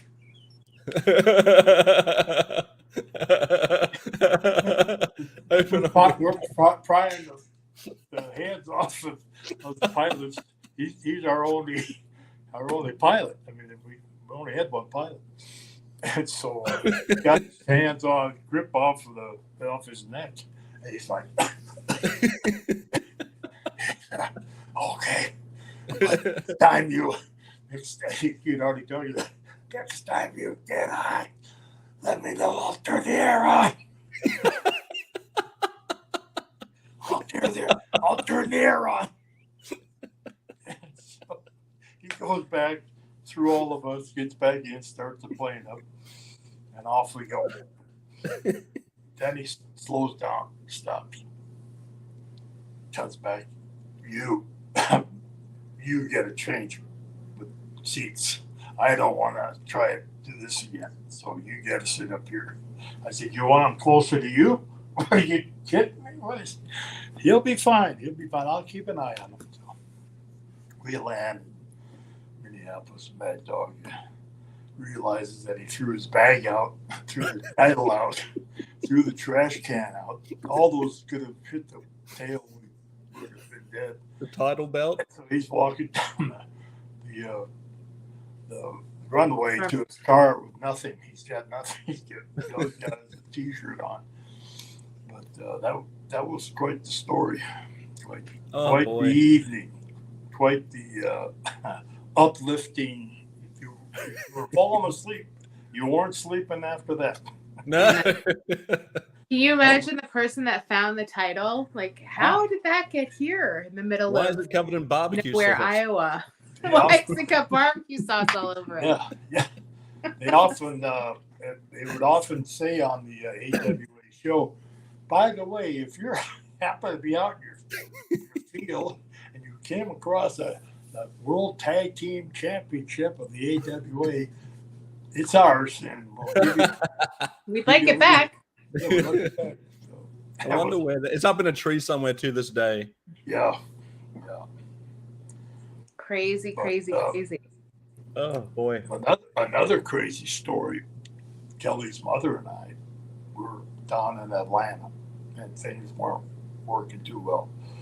We got this apartment. I went down there, and she flew down, and we got to the apartment the first day. We're going to see how we were going to decorate it, and so I went to wrestle, and she stayed at the apartment. I think I had a mattress or something, and she read a book, and we had our oldest daughter with us who was really young. So I came back and I said, I don't think this is going to work out. I don't think they really want to do much with me. And Ole Anderson, of course, was the booker there at this time. And he had told me, he said, "Bob, you're great talent, but I got so many guys, and I don't think it's fair to you to be here when you could be doing so much better, but I get all these other guys." And so he said, "If you want to come back at another time, you can. You can stay here, no problem." So I tell Diane, "I think we should head back to Minneapolis, Minnesota." And she said, "Okay, that's fine, whatever." So we hadn't even unpacked the U-Haul trailer because we were only there a day and a half. So we load up the car, the baby, and we start driving back to Minnesota. So we decided to pull over. Oh, right before we go to pull out, I put the car lights on, and Diane goes, "What is that?" And and I looked, and there was cockroaches or whatever they were all over the side of the apartment. We call them water bugs, Dad. Water bugs. bugs. It was. It's a cockroach. It scared Right. me. It scared me. I said, "Oh my God, they've been there all this time. The only time we saw them was when I turned the lights on." She said, "Well, I had 4 or 5 of them in the apartment, and I was going to tell you this place has to be fumigated or something." And we found out that that's just the way it is in the South. We're from cold country. We never saw anything like that. Just wait, Zazel. We eat them as appetizers. So when you're here, I'm not falling for that. Yeah, Nice yeah. try. Nice try. You're just Do the chocolate videotaping covered. eating cockroaches. Whatever. Do the chocolate covered one. They're not as so yeah, bad. la cucaracha. Yeah, I don't know, guys. I'll do anything for a laugh, but I don't know if I'll eat a cockroach. So anyway, we're driving back, and it's getting late. So I said maybe we should just get a hotel. So we pull off, get a hotel. We're laying in bed, and Nicole is not having it. She doesn't want to be laying in that crib. We had a porter crib and all that. And she was like jumping up and down and having a gay old time, and we would go to sleep. So I said, we might as well just get up and keep driving. She said, okay. So we pack up. We probably were there for 2.5 hours, just laying there listening to Nicole going crazy.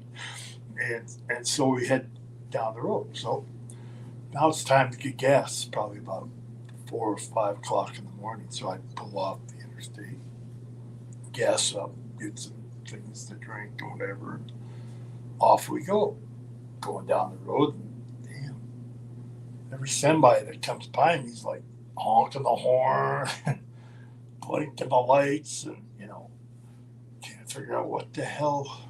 I checking my bright lights. I don't know what the hell. Then I realize I'm on the wrong side of the road.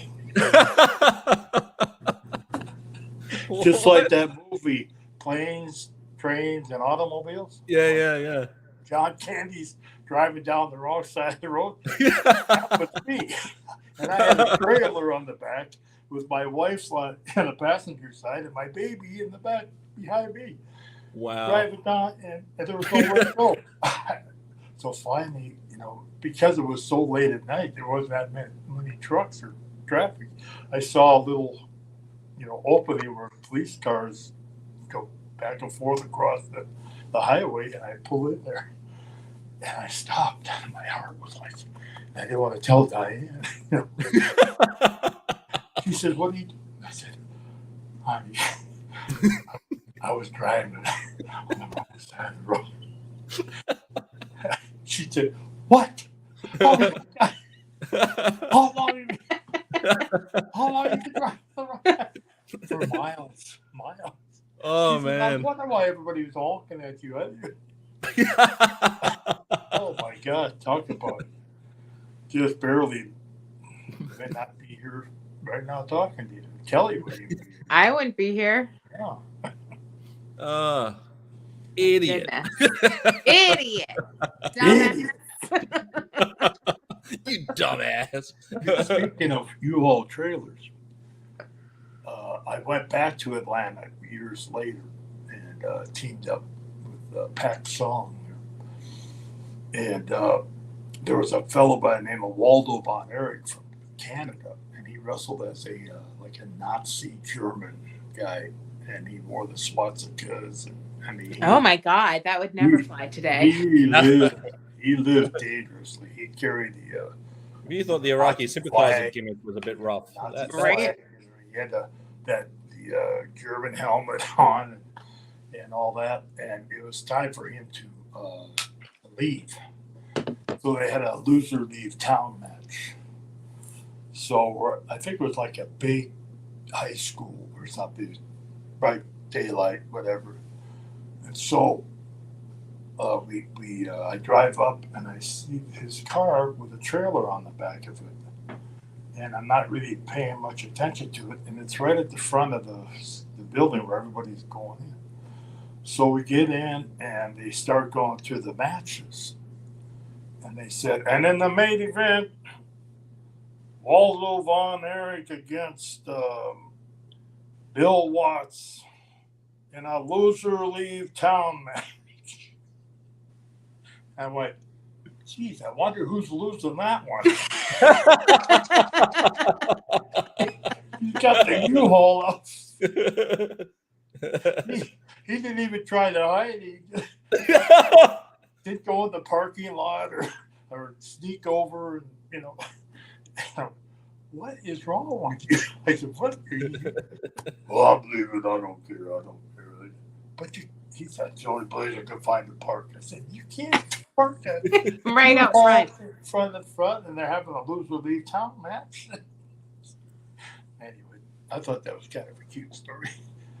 Oh, man. Jelly, she's yawning on that one.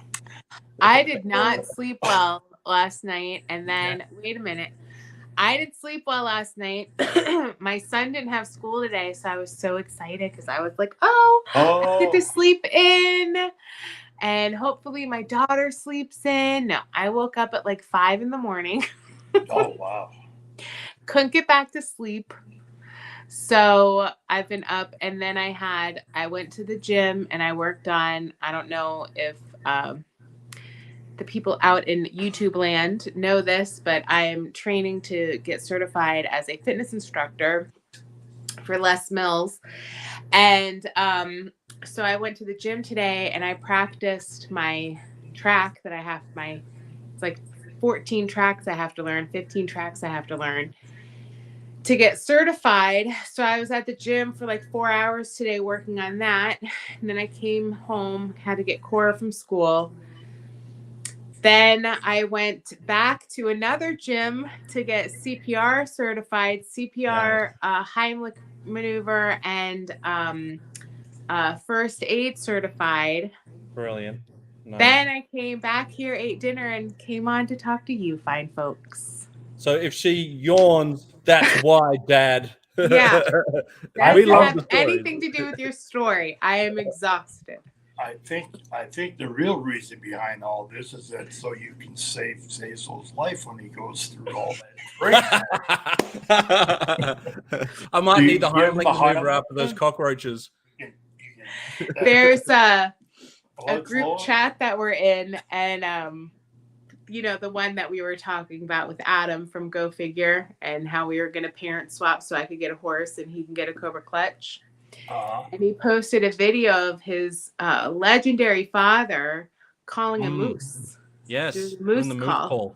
Oh. And I said, that's what I sound like in the morning after a Spartan race. Oh, wow. I've never heard a moose call, but I imagine that is exactly how a moose would sound. Yeah. I mean, it was like, I'm not going to do it, but he literally sounded like he was going, ow, ow, excruciating ow, ow. Like, that's what I sound like getting out of bed. That's how you sounded getting out of bed after all your matches, Dad. I'm gonna go out tomorrow morning, but I can get about. Hey, come to my room immediately. We're live. Come to my room immediately. We're live, Polly. Come on up, Paul. Bail him out. Bail him out. Got something blinking here on the screen. But anyway, another story about Hot Rod. I just thought of it. One time, Roddy had left the business to go do movies. And he was going to do They Live. Remember the movie They Live? Oh, yes. Great movie.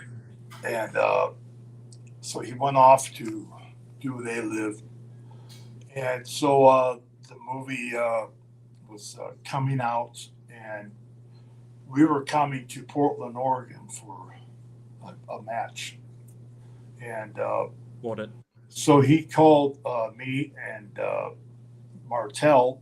Rick Martell, and said, when you guys get in, don't rent a car. I'll pick you up. I want to bring you out to the house. We'll have some lunch, and then I'll take you back to the arena or to the airport and get a car for you. So we said, okay. So we get our bags, and we're waiting for Roddy, and all of a sudden I got this thing on here. Anyway, I'm on live.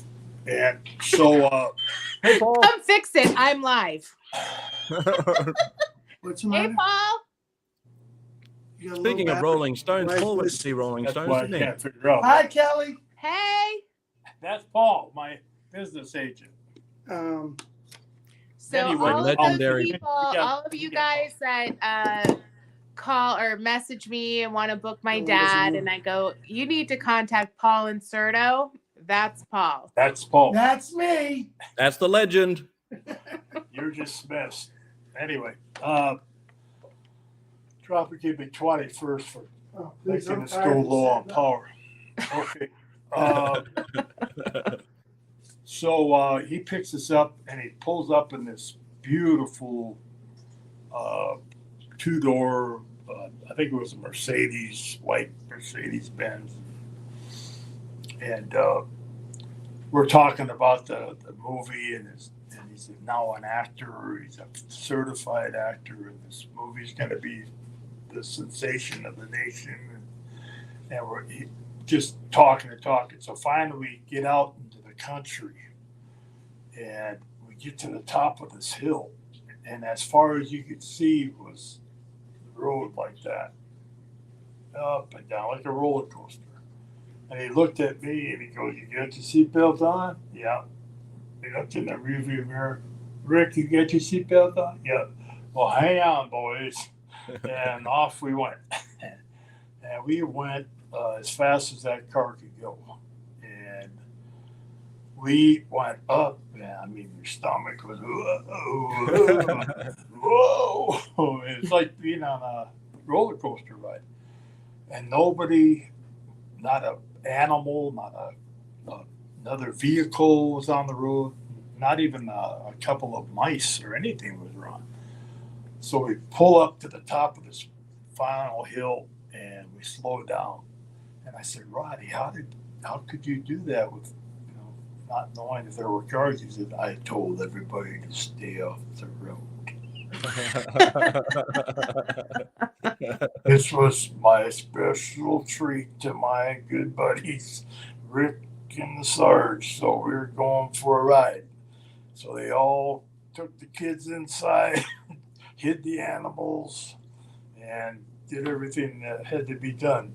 Oh, that's cool. So we take a right turn and we go down this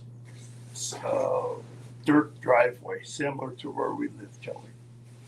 And we come up upon this beautiful, huge opening gate. It had to be 30 feet high, and it had all these plants and bushes and everything. And he stopped and he said, "There it is, boys." And I went, "Oh, Roddy, man, high five, man." And Rick, same thing. Congratulations, you earned it out, Rod. You earned it, man. And we're going on and on for 5 minutes. And finally, Roddy said, "There's only one thing wrong with it." "What could be wrong with it?" "I don't live there."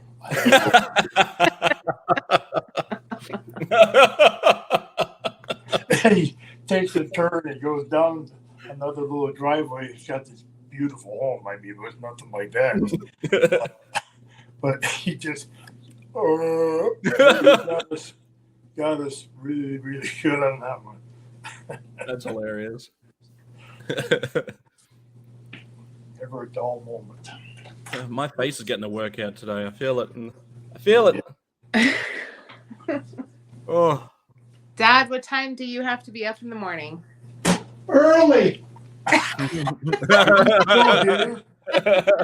Leaving. No, you Bye, can't. Pa. You can't sleep in my other bunk. No. Good night, everybody. I'm See you, going to bud. bed. Good All right. night, Polly. Good Yeah, night. you're dismissed.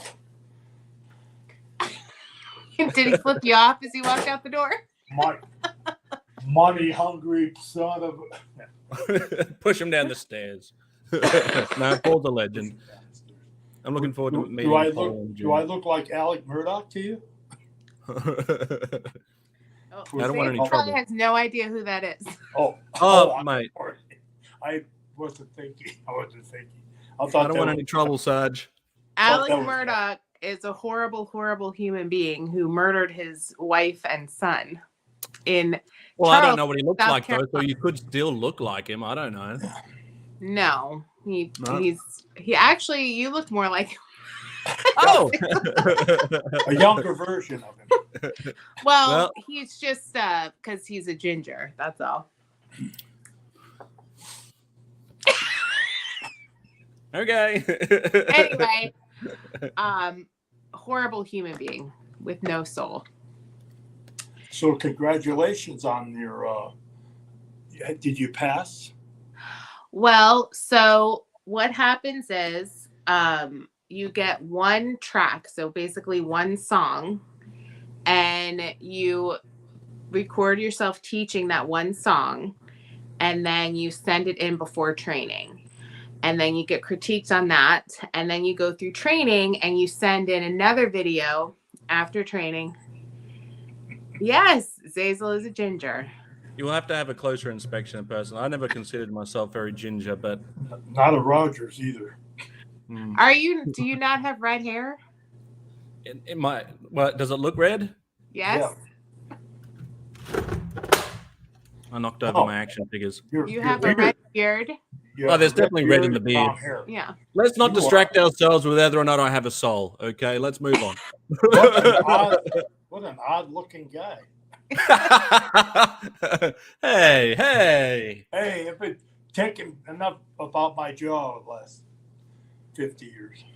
If I had that kind of jaw, I wouldn't bother growing a beard. Do you know that my dentist, when I was a little boy, wanted to break my jaw and set it back 3 inches? I want to be Sarge. No. Go ahead. I'll do it. Go ahead. I need So it the you other got way. to send in the tape. So then after training, you go through training, and then after training, you video yourself doing the same thing, but with improvements because now you've gone through training. And based on that is whether or not you pass training. So I passed training. Wow. Thank you. And my instructor said, or my trainer said, that had I not told her that had never done a Les Mills certification before, she'd never know. Oh, okay. And which I'm like, you say that to everybody. And now I have to learn the rest of the tracks, which there are, I think, 14 I have to learn. I will tell you right now. So there's 14. It's a 45-minute class that I will be teaching. So once I learn all the tracks, and Let's go. well, Jason Stillwell. 14 tracks or songs, and once I feel like I'm ready, then I will teach an entire class those tracks, so an entire routine, and record myself doing that, and then I send that in order to be certified. And then once I'm certified, then I can start teaching. Nice. Excellent. Oh, I'm sure you'll nail it. What about the CPR and the Heimlich stuff? Was that all that hard work is paying off? Yes. And so look at you. Look at you from 2 years ago. Yeah. You were telling me, Dad, I think I'm having a heart attack. No, I didn't. You get some explaining to do later, Sarge. Oh, Dad, I think I'm pregnant again. No. What? I'm staying out of this one. You guys go Never. out. I'm staying out of it. I'm staying out of it. I was this close to getting gastric bypass. Okay. Bariatric weight loss surgery, and I decided not to do it. You want to know why? Yeah. Because I was going to go to Jamaica with my husband, and I wanted to be able to eat. Good answer. Hey, fair enough. Fair enough. Good answer. I wanted to be able to eat and drink, because when you have gastric bypass, Yeah. And your stomach is like this big, and you can't drink like anything carbonated. You're on like a liquid diet for a really long time, and then eventually you can start adding in like solid foods, and eventually you're eating like normally again, but you can't eat a lot. And I was like, I want to go to Jamaica and like have jerk chicken and be able to have more than one bite, and I want to have like strawberry daiquiris. And Exactly. another thing with gastric bypass is when you drink alcohol, it bypasses part of your intestine, so you don't need as much of it to get wasted. Right. And I'm like, I also want to remember my trip to Jamaica. Yeah. Your vacation. Yeah. No, you've done well on your own, Kelly. You don't need it. Yeah. So Kelly is, if she's taught by the right person, trainer, father, mother, sister, she does very well, because I took her to take her driver's test in Charlotte, North Carolina, and I figured it's going to be, about an hour. So I go inside, and she takes off with the instructor, and she comes back in about 3 minutes. And I said, oh, she didn't do so well. So she comes in, and I said, what happened? She said, I passed. I said, you passed? You were only out there for 2 minutes? She said, well, the lady, or the guy, was it a guy? it was a lady. You tell the story, Kel. You could tell the Well, it was a story. lady, and she like told me, she goes, now pull out. And so I pulled out. She goes, now don't go turn around. And I turned around. She goes, okay, you're done. I was like, oh, well, did I pass? Did I do something wrong? And she like ignored me. She wouldn't say anything. And we walked in, and I was like, he goes, what happened? I'm like, I don't know. So then she was like, you passed. And I was like, I passed. She took me aside later, and she said, did you teach her to drive? I said, yeah. Mm-hmm. She knows what she's doing behind the wheel. She don't need any. So, Dad, are you going to train me to wrestle?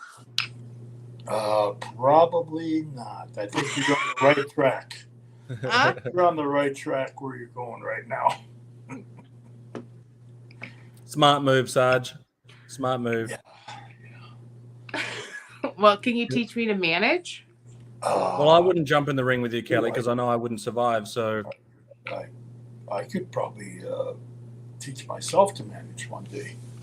I don't know if I could be a wrestler. No, I don't think so. I actually want to hit people. was it UFC? Do that instead. Really bust someone. I told her she should get on Survivor Series. Survivor? Oh, yeah. She said, nah, that's too easy. I'm not doing Survivor. I like You'll really be eating cockroaches. Did you not hear what I said? Yeah. They like to eat. They don't eat on Survivor. More rice, please. This is not acceptable. Do you know who I am?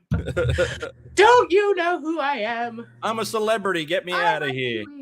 You know what would be fun to do, but I'm not a celebrity, so I can't do it. But that celebrity, what is the name of that show, Dad? I was telling you. I was like, I want to do that, where they like have celebrities jumping out of planes and doing like military stuff. Yeah, that's a new show on this year.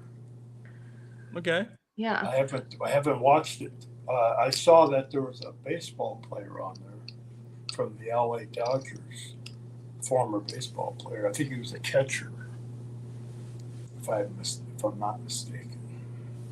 I thought about doing roller derby. Oh yeah, you'd be great on roller derby. You would hurt somebody. Yeah, they'll call you the brick house. You would hurt somebody on that one. Just the problem is I don't know how to skate. You won't need to. It's fine. You're the barrier. No one just will get run past after you. everybody. Wait, guys, hold on. have you seen this crazy thing called slap or whatever it is? Oh, where you smack people? I wouldn't do that. You can bust somebody's eardrum. They were in, I like my face. They were in Las Vegas for a meet, for a show. And your mother and I are playing slot machines, and this guy comes up, and he's got like a couple of teeth missing, and he goes, "Hey, Sergeant Slaughter, hate to bother you while you're gambling there, but And I turned, tried to be as polite as I can. And I looked at him, and he said, and I saw his shirt. It said slap. He said, I'm here on a competition. The slap, you ever watch that? I said, yeah. You guys are out of your minds. And so he wanted to know if you get a picture. So I said, yeah, get a picture. And he started talking about it a little bit. And then he walked away. And then pretty soon he had 3 or 4 other guys coming over wanting pictures. And I put them in cobra clutches and all that kind of stuff. Oh, nice. But they were telling me about how they train for it. They just sometimes they put pads on the end of like a 2x4, and they boom. I said, "Aren't you afraid of concussions?" He said, "Oh yeah, there's a lot of concussions." I said, "Well, then it's not going to be long. It's not going to be long if they're going to have concussions. They won't allow that." He said, "Well, we're going to make it well again. Go ahead." Yeah, no, I'm good. Yeah. Somebody else suggested Celebrity Family Feud. Yeah. We could do that. Yeah, Family Feud. Well, That might turn into punching and kicking and biting and stuff. I wouldn't mind doing that. I could not do Celebrity Hell's Kitchen because I love Gordon Ramsay. I don't like being yelled at, and I also don't like being told what to do. I think we would. Yeah. Clash. Yeah. Why don't we do the cameras in the house? How about dancing? Oh, a reality show? Yeah, reality show. Why don't we just do that? I mean, yeah, there you go. It's hard to come up with this stuff. It just happens. I mean, yeah. You know what I want to do? What? Dancing with the Stars. Wow. Nice. You try to get me to do that a couple of times. Yeah. They ask you to do it every year and you say no. And I'm like, Dad, what is wrong with you? You're denying the world an opportunity to see real life hero, G.I. Joe, WWE superstar, Sergeant Slaughter tap dancing or the waltz. And Or Dad, you're a hip-hop. good dancer. 10 years before that, I would have done it. I would have tried it. You're a good dancer, Dad. I think you should.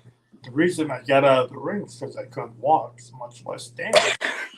I actually did a local dancing with the Stars. We had a local radio and TV station in Hartford, Connecticut, and they chose me to have a partner, and there was like 12 of us, and we all in one night did this competition, and we had to train for like a week and learn the moves, and I came in second. And I think the only reason I did come in first was because the DJ or somebody was the other couple, and they all voted for him because people had to vote. Oh, of course. So he was a local celebrity, and they were all like want him to win. But If there's a Speaking of competitions, Derek's niece, Grace West, is on The Voice. Is she? Oh, hey, that's cool. Have they revealed her now? They have not. So there's been 2 episodes so far. It started this past week, Monday and Tuesday, and she wasn't on those. And I think the blind auditions go for 3 weeks. Right. So, I mean, they know when she's on and what happens, but we don't because they can't tell us. So, it's really exciting. We're really excited for her. She has an absolute, The Voice is a singing show. She has an absolutely beautiful voice. Can we get her name again? I know that she will go very far in the business. She just needs to get out there so people know who she is. So hopefully The Voice helps her to accomplish that. What's her name again, Kelly? So her professional name is Grace West. Grace West. Right, we'll keep an eye out and an ear out for Grace West coming up on The Voice. Yes. You can stream it on Peacock. Don't confuse her with Grace East. No, not Grace East. No, not that one. If she's on there at the same time, don't vote for that one. Not Yeah. that one. Grace West. West. Right, the Yeah. West one. WEST. WEST. The West one. The West one. Got it. If there's a party at Joe Fest, we'll have to do a dance off, the three of us, and we'll get people to circle around us, and we'll all bring our best dance moves. Yeah. Oh, how about we have like a workout off? I want to at least be able to participate in something that I got a chance at. But I have been working really hard. My snacks are, I got almonds. Almonds. Nice. So I have a couple of those for a snack. I'm drinking a lot more water than I probably ever have in my life. I drink a gallon a day. Well, I don't reckon know I could probably. transfers over in how you measure. I'm not but sure. How many is that by the bucket? A whole bucket. A whole bucket?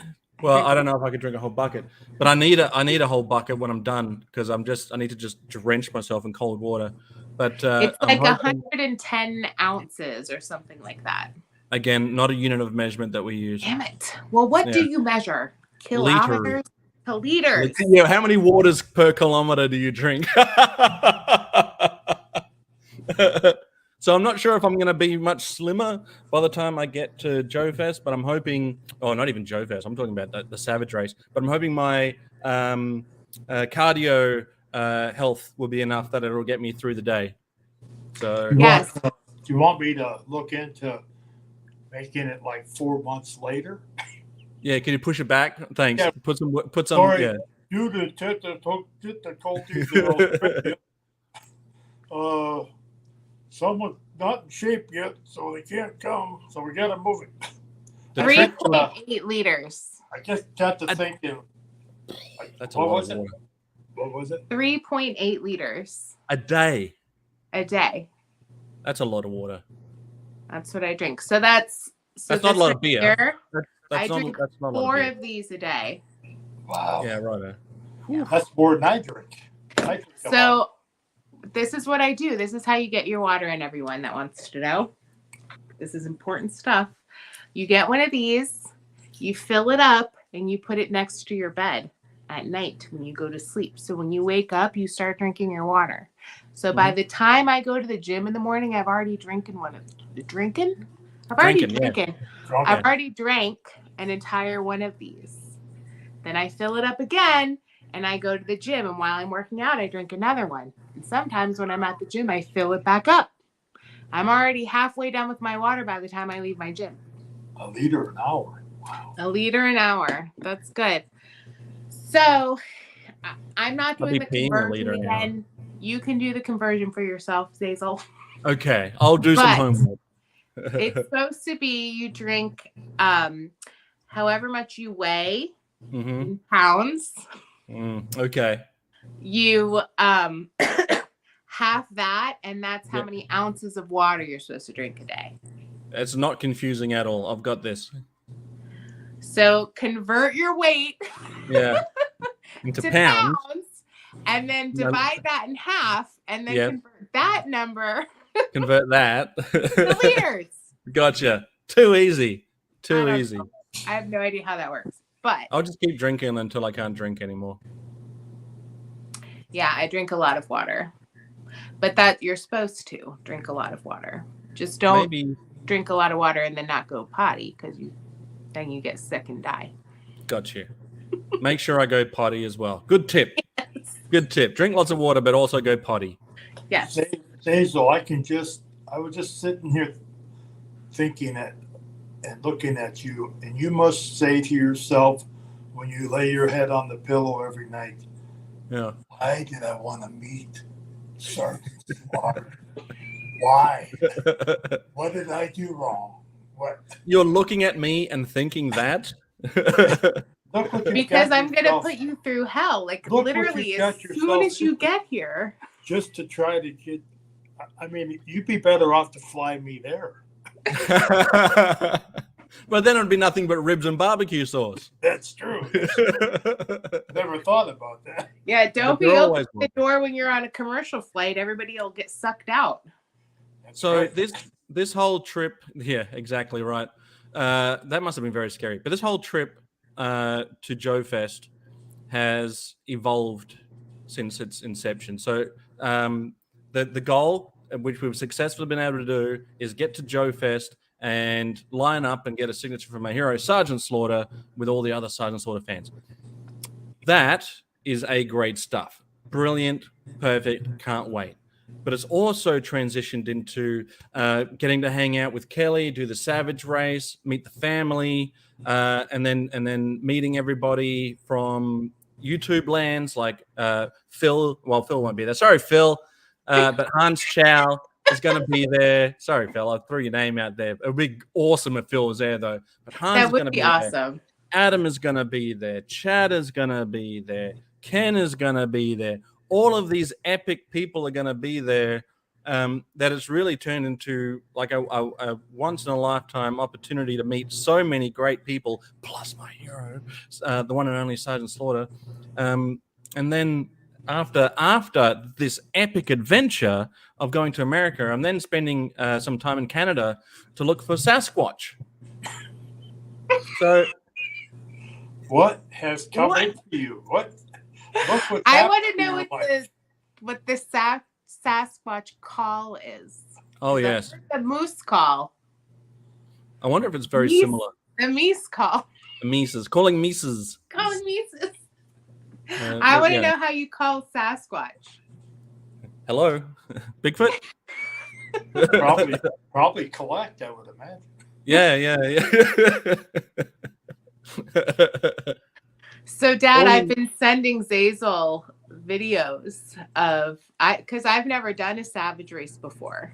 Oh, And so I've been sending. This is not what I started signed up following for. them, and I'm like sending him videos that they're showing of the different obstacles. Some of them, I'm like, what the hell kind of obstacle is this? It's literally a long net tube. It's called the Twist and Shout. It's a long net that's circular and it's twisted. yeah. And you have to go through and untwist yourself while you're in it. Yeah. You got a barrel roll while you're in there. Oh my God. And I said to Kelly that if we're not laughing our asses off while doing this one, then we're not doing it right. It is. I don't know what I was expecting, but never in my wildest dreams did I expect that we were going to be inside a net and spinning crocodile style. Wow. Yeah. Yeah. There's one. Did I send you this one where you have 4? It might be 3 pieces of wood. No, you didn't send this one. Okay. So you have 3 pieces of wood. They're about this big. Mm-hmm. And you have to put them on the ground and then walk them. So you put 2 down, you're standing on those, and then you put 2 more down and you walk on those. And then you take the other 2 that you were just standing on and put those in front and you walk on those. Okay. Right. So you do that the whole time to get across. I don't even know how far you have to go. I'm like telling Cambry, Cambry, do you have to start from the beginning if you get it wrong? I'm glad I'm not the only one going into this blind. I just said a little prayer for you. Thanks, mate. Shall we before we wrap up, should we take a few questions from the chat? Yeah, Sure. let's do that. We'll Is just there throw this anyone one out. there still? Yeah, of course. So Carrie, Pretty late. Joe and Carrie have been in the chat this whole time. Wants to know if you can wish Joe a happy birthday for yesterday. His birthday was yesterday. Yeah. Yes. Attention, Joe, you maggot, you scum, you slime. Happy belated birthday. And that's in order. Have I made myself clear? Good. Then you're dismissed. Nice. Yo, Hey, Joe. Dad, is that your new ring? You know what that would have cost on Cameo? Well, where is that, Sarge? Oh, I haven't. Do you have your new ring on? What I ring? took are it you- off. I got pictures of it, but I took it off. Okay. He was presented. He was in, what was it, Dad, again? Hall of what was it? It was a Hall of Fame for the Las Vegas Toy Show, Oh, cool. and they give awards out to many different people that do good things outside of being, regular people and being celebrities. Or Shaquille O'Neal was inducted. He and I were the two main celebrities that were inducted in this year's Hall of Fame. He's such a little guy, isn't he? He's so Can you imagine the ring? Yeah, Shaq is so short. He's got so many rings the way it is. His ring is probably like a bracelet for me. Yes, Yeah, I will be. I will be. Don't forget Breakfast with Sarge. Those are going to be a very hot ticket, so I wouldn't miss out on that. Yeah, so Cutthroat Comics, he will be at Joe Fest all 3 days. Yes. So for those interested in Breakfast with Sarge, how does that work? Get a hold of Paul. I guess they'll be making an announcement on how to get tickets and all that. We're also working on going around the country now with a gentleman that's from Los Angeles who thinks that it would be fun to do a dinner for 10 around the country for 10 people that would like to sit down. Because if you get too many people at something like that, sometimes you don't all get to ask the questions you want. So I did one in Cedar Rapids, Iowa, and we had about 8 people there, and Joyce and Woody were there for that one, and we went 3 hours. I could have went another 3 hours, and they all were like, "Hey, what do you mean you're stopping?" Well, I've been talking for 3 hours. What else do you want to know? Yeah. Anyway, we didn't even touch the surface, but we're thinking about doing some of those things. That sounds very cool. Rocky Johnson, I may have been in some tag matches with Rocky. I wrestled his father-in-law, the Chief Maivia. That was one tough son of a gun. Can you imagine being tattooed from the top of your head, from his neck, from here to the bottom of his toes? He was tattooed, and they put a stick in his mouth and told him just to hang out, lay down there, and let us put these needles in you. I don't know how long it took them to do that, but and he had the traditional way. Yeah. Yeah, he was a chief, Samoan chief, head chief, high chief Peter Maivia. I worked for his daughter and Rocky. Rocky was his son-in-law. Worked for them a few times when they became promoters. And I don't know if anybody's watched much of the Rock show. Young Rock. At the beginning, I was in a few of the scenes with that, and Rock tells a story, the glamorous story of being a professional wrestler, how you get to the top, if you do to get to the top. There it is. That phone number came out weird. Well, what I'll do is I'll put Paul's information in the description of this video once we're not live anymore. The correct. That's just how it's done it on here for some reason. Okay. But I will copy and paste it properly, put it in the description so that if anyone needs to contact Paul for Breakfast with Sarge, if you've got any questions that you want Sarge to do, he doesn't have Cameo anymore for some reason. When are you bringing that back? Yeah, he's got it back. Oh, it's back now? Yep. Okay, so we got there's other options. But we'll throw in Paul's information. Yeah, if you want to do any bookings, you go through Paul. It's on. If you look on my my Twitter page, or whatever they call that, my information. What is that called? Your Twitter, your bio. My bio. Paul's information is on that. Private inserto. Not Paul. Private inserto. In all fairness, classified, I may have just typed it out wrong. It's so it's 203-858-8080. Okay, it didn't work for me when I tried to copy it into there. So don't worry about any of that. I'll fix it. Disregard. Those Australian phones don't have all those numbers. I'll also put the cameo. Cameo.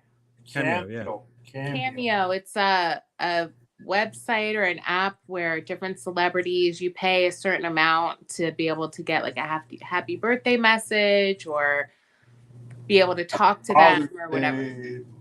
Mother's Day. How you doing? I highly recommend it. I've used it. Maggot. If you just want to be called a maggot, I can do that. Sarge, you did me a very awesome cameo for when I did the wrestling championship. I was very ecstatic to get that when you finally sent it back to me. It did it a couple of times though, for some reason. Well, now that I know you, I probably want to redid it. You have redone it already. I probably wouldn't have done it at all. You wouldn't have done it as nice, yeah. Oh man, I can't wait to meet you, Sarge. They say never meet your heroes, but you've always been so nice. The reason that I redid it was because I said your name wrong. Oh yeah, but that's all right. I wasn't complaining. Aco, Adam says camo is an app where someone comes to paint your car. Aco, is it Aco? What? Zapple? Wapple? I don't know. So just don't call him late for dinner. I moved my lips and Kelly said your name. You'll hear it's a little bit higher pitch. Basil, like basil. Yeah, like that. There so you go. I had like basil. Yeah, and he wanted to be different. He's different. Yeah, that's true. He said the reason he did it because he wanted to be different. Are there any more questions in the chat? We got any more questions? Otherwise, we're at 2.5 hours nearly. So Sarge probably got to go to bed soon. Damn, I'm gonna have to start charging you cameo prices here. Me? You're gonna charge me cameo prices. Oh, is this yours? Yes. Oh no, you get a discount. Yeah, thanks, mate. Again, thank you. I'll tell you what, if anyone is new here today, this is the channel that you go to get exclusive stories, family, childhood stories, or stories from the past from Sergeant Slaughter and Kelly, or as Kelly just says, my dad. This is the place to be. So you want to subscribe. You want to go back and check out some of the videos that these guys have already done. There is already so many great videos on this channel. Some of the questions that I saw earlier, some of those are actually answered in some of the other videos that are already out. So definitely go and check those out. And all I can say is thank you very much for letting me be a part of this show again. Thanks for being willing to be a part of it last minute, not even knowing. That's fine. What was your favorite looking title belt you ever won? I would say the original NWA World, United States heavyweight title. Originally worn by Harley Race in 1975. Wow. And I had the honor to win it twice, and it didn't look like it did when Harley won it. It was pretty beat up.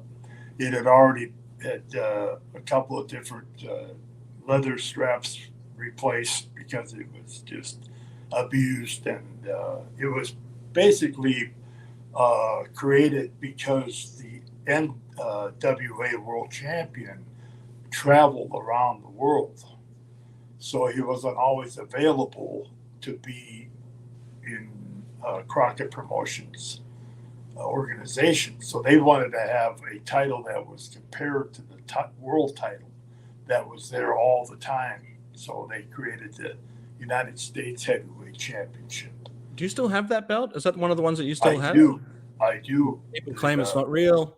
Crockett Promotions actually gave it to me years and years and years after I had it restored.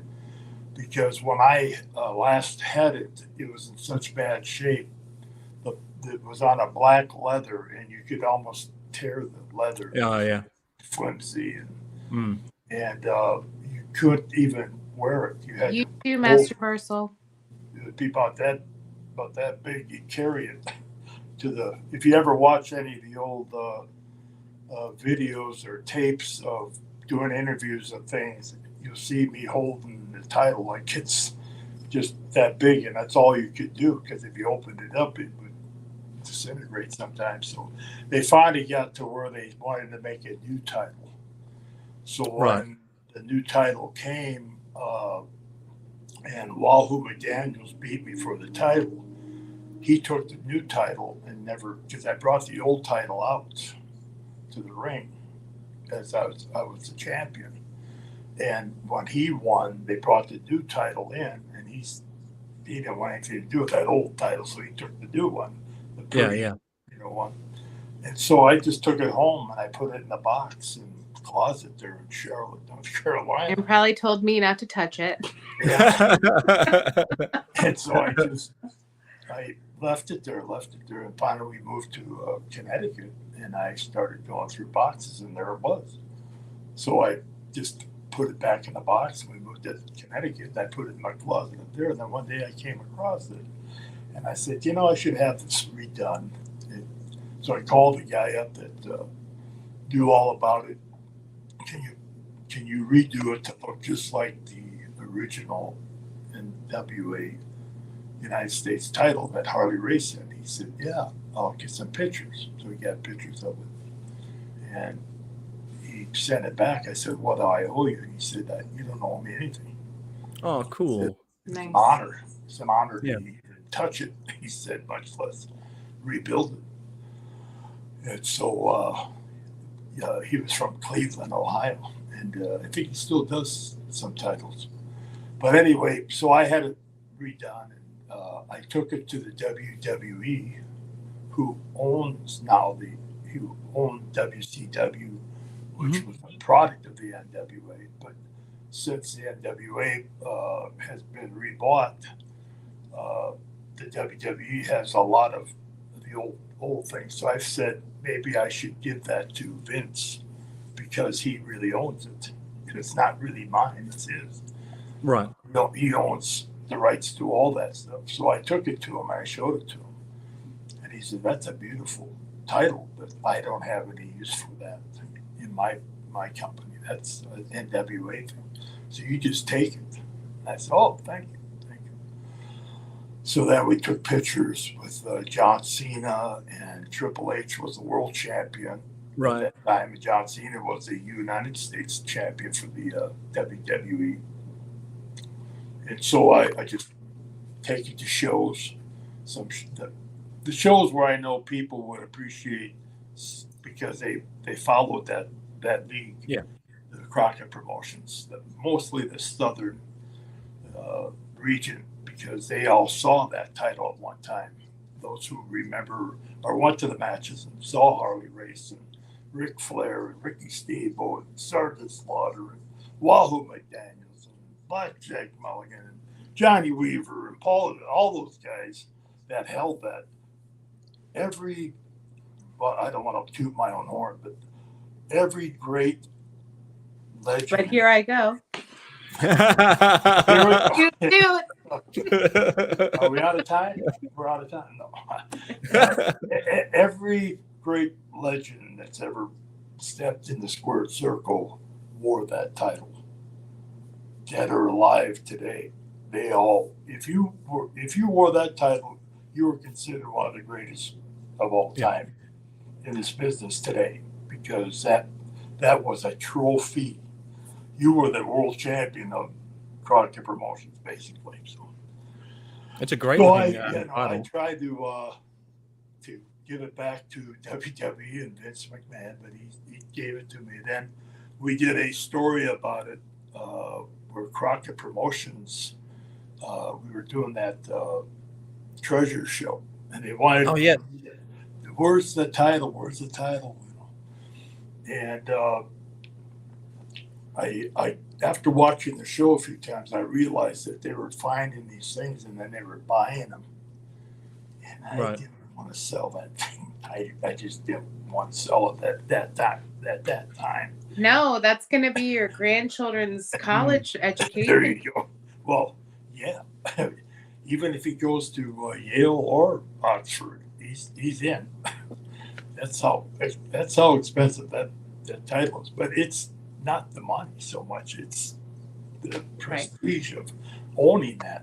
So Yeah. we did a deal where we were they wanted to find it, and I said, well, why don't we do a deal where the Crockett's? I gave it to the Crockett's, and they had a big baseball field that was made out of wood years and years ago, and they had a huge fire there. Same night that we had the match with Steamboat and Youngblood and Don Grenoble and I in Greensboro, that big cage match. But anyway, it just was it burned to the ground. So we said, we'll say that the fire disintegrated it, and that's where it is. So that they wanted that the WWE would never find it, right. to get it. So lo and behold, that got cut out. Just happened to land on the cutting edge. Cutting room floor. Yeah, there you go. But anyway, yes, I do. I own that title. Yes, it's mine. Well, It's it ours. looks cool. And It's it'll ours. stay that way. It's ours. Yeah. Well, awesome. One more question and then let's go. Hopefully it's a quick answer. Well, here's one Where for you. are you gonna find one of those? It's a yes or no question. Oh, jeez. Did you keep in touch with any of the other voice actors from G.I. Joe? I have. Yes or no question. Yes and no. I never even. The only ones I ever worked with were Don Johnson and Burgess Meredith. The others were all. I just did my voice in a studio somewhere. And is that a yes or a no? But I did meet a bunch of them. I've met a bunch of them Through the years you've met them. Yeah. Yeah. At, different signings and things. And I met who's the guy that was a Transformer tough guy? Peter Cullen. Was the Optimus Prime? Transformer? What were some Optimus Prime. Optimus Prime. Hmm. Optimus Prime walked over to me at a signing and said, "Sergeant Slaughter." My God. In his voice, I went, "Jesus God." But Was he Optimus Prime or was he a car or what was he like? yeah, I guess he turned into some type of a vehicle, or I don't know. What did Yeah, he turn turns into a into, truck. Ziegel?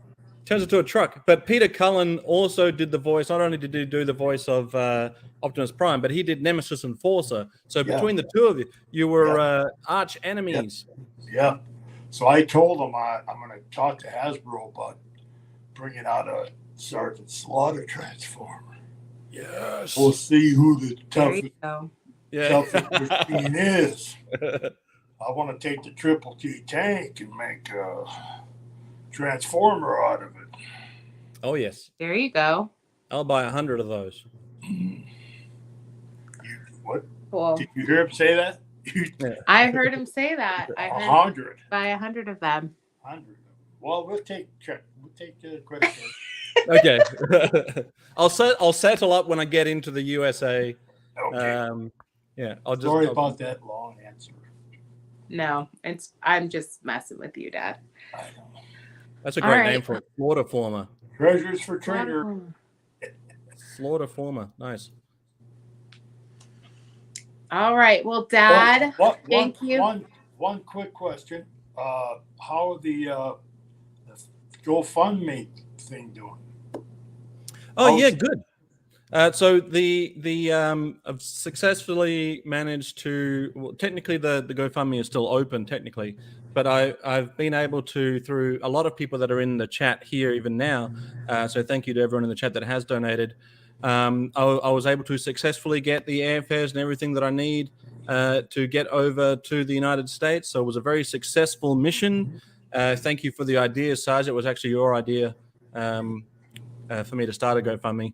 And I was like, okay, if the Sarge thinks it's a good idea, that's got to be a good idea. So yes, thanks for asking. It's successful mission. Kelly will have to deal with me for a week. I got to survive day 1 first, and then after that, yeah, it's straight on to Joe Fest. And yeah, I cannot be any more ecstatic or any more gracious or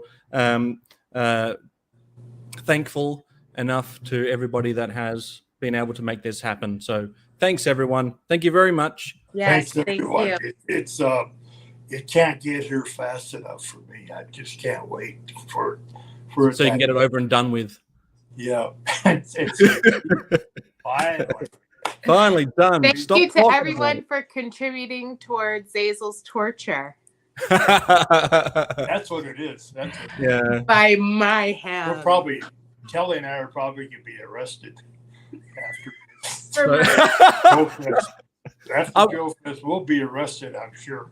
So I'm going to have him sign a waiver. I already had to sign a death waiver. I couldn't believe it. Wow. So Sarge, listen to this, right? I told my son, he was going, so when are you doing the Savage Race? I said, believe it or not, I'm going to do the Savage Race on the first day that I'm there. And he goes, well, how long does it take to get there? I said, I don't know, like 18 hours or something. And he goes, well, and then what? I said, I don't know, I'll probably get to sleep for maybe 5 or 6 hours once we get there. Not even that, right? So he says to me, and he goes, so Dad, what you're telling me is that you've got the longest possible wait to chill out on a plane and sit down and do nothing for 18 hours, and you're complaining that you then got to go and run the next day. It's like you couldn't possibly be any more well rested. So just sleep on the plane. I was like, well, when you put it that way, there's absolutely no sympathy whatsoever for that kid. Exactly. Well, he is 100% correct. You just sleep on the plane. Yeah. And then, we'll go do the Savage Race, and then you can take a bath with some Epsom salts. And then we'll have a party. We're gonna have a party. I might need all that. Welcome to America party. Medicinal alcohol. My suggestion, Zazel. Yes. Keep the barbecue sauce at home. I don't think I can look at barbecue sauce again after your story. Do they have an aeroplane brand barbecue sauce? Don't open the doors when you're on the plane. That's what I've heard. We should do a Mad Dog barbecue sauce. I can just see it now. They'll have a emergency landing. What happened? There was a passenger full of barbecue sauce from Australia wanting to open up the door. Threw everything out. I was hot. I was hot. And it worked for one guy. It helped one guy get out of a mess. Goodness. Anyway, Goodness. Okay, I'm done. Okay. All I right. just wanted to make sure that you're taken care of there. That you're getting lots of. We'll take care of him. All right. Too bad it's only a one-way flight. It might be. He only made enough for one way, ladies and gentlemen. He's only coming. He hasn't got a way back yet. Of course, it'll be a. I just can't wait to see all the footage afterwards. Yeah. I think a lot of that will be broadcast here on the Slaughter Daughter channel with your buddies, the Slaughters Marauders. Slaughters Marauders. The shirts came in, by the way. I'm slimming down before they show up. Nice. Joyce, I've got to wear mine on next Saturday. I've got a Spartan race next Saturday that I'm totally unprepared for. Get more footage. I'm so unprepared. I have an ankle injury I've been nursing. I haven't been able to train. It's been awful. It's going to be a tough one then. I've been working on my getting certified. You Anyway, You okay. gotta quit praying so much, Daisel. What's You that? gotta quit praying so much to get a let up from all this torture you're going to be. I mean, this workout you're going to be having. I'm not a religious man, but I think I've said, "Oh my God," more ever often. since you working out. got the money to come over, she's been getting hurt. It's like there's a spell put on her or something. Is there a voodoo doll? Do you have a voodoo doll with Is me? there a voodoo doll? Yeah. I can't do I told the you, same you phrase. should be careful. You have to be careful with these things. I told both my daughters. And my I've been putting granddaughter, pins in a man, Baroness figure. you Right in the gotta ankle. Watch out what you do on these websites. You don't know who you're going to run into. That is true. That is true. And on that note, it was good to run into you, both of you, this evening. Yes. Have a fun tomorrow. Thank you. Give You the, too. Give Enjoy Rudy and, your Dora convention. kisses and hugs. I will. Hope to see him soon. I get to take Rudy out for his birthday. Oh yeah, happy Yeah. birthday, Rudy. Thank you. He's Yeah. asleep, but he says thanks. Thank you, everyone, for sticking around in the chat. Thank you to Yeah, everyone thanks. that was here, that left, and now is watching. And thank you to everyone that is watching the replay if you made it this far. And now you know. That's right. Knowing is Thanks, half the battle. everybody. No, it's half the battle. G.I. Joe. Bye.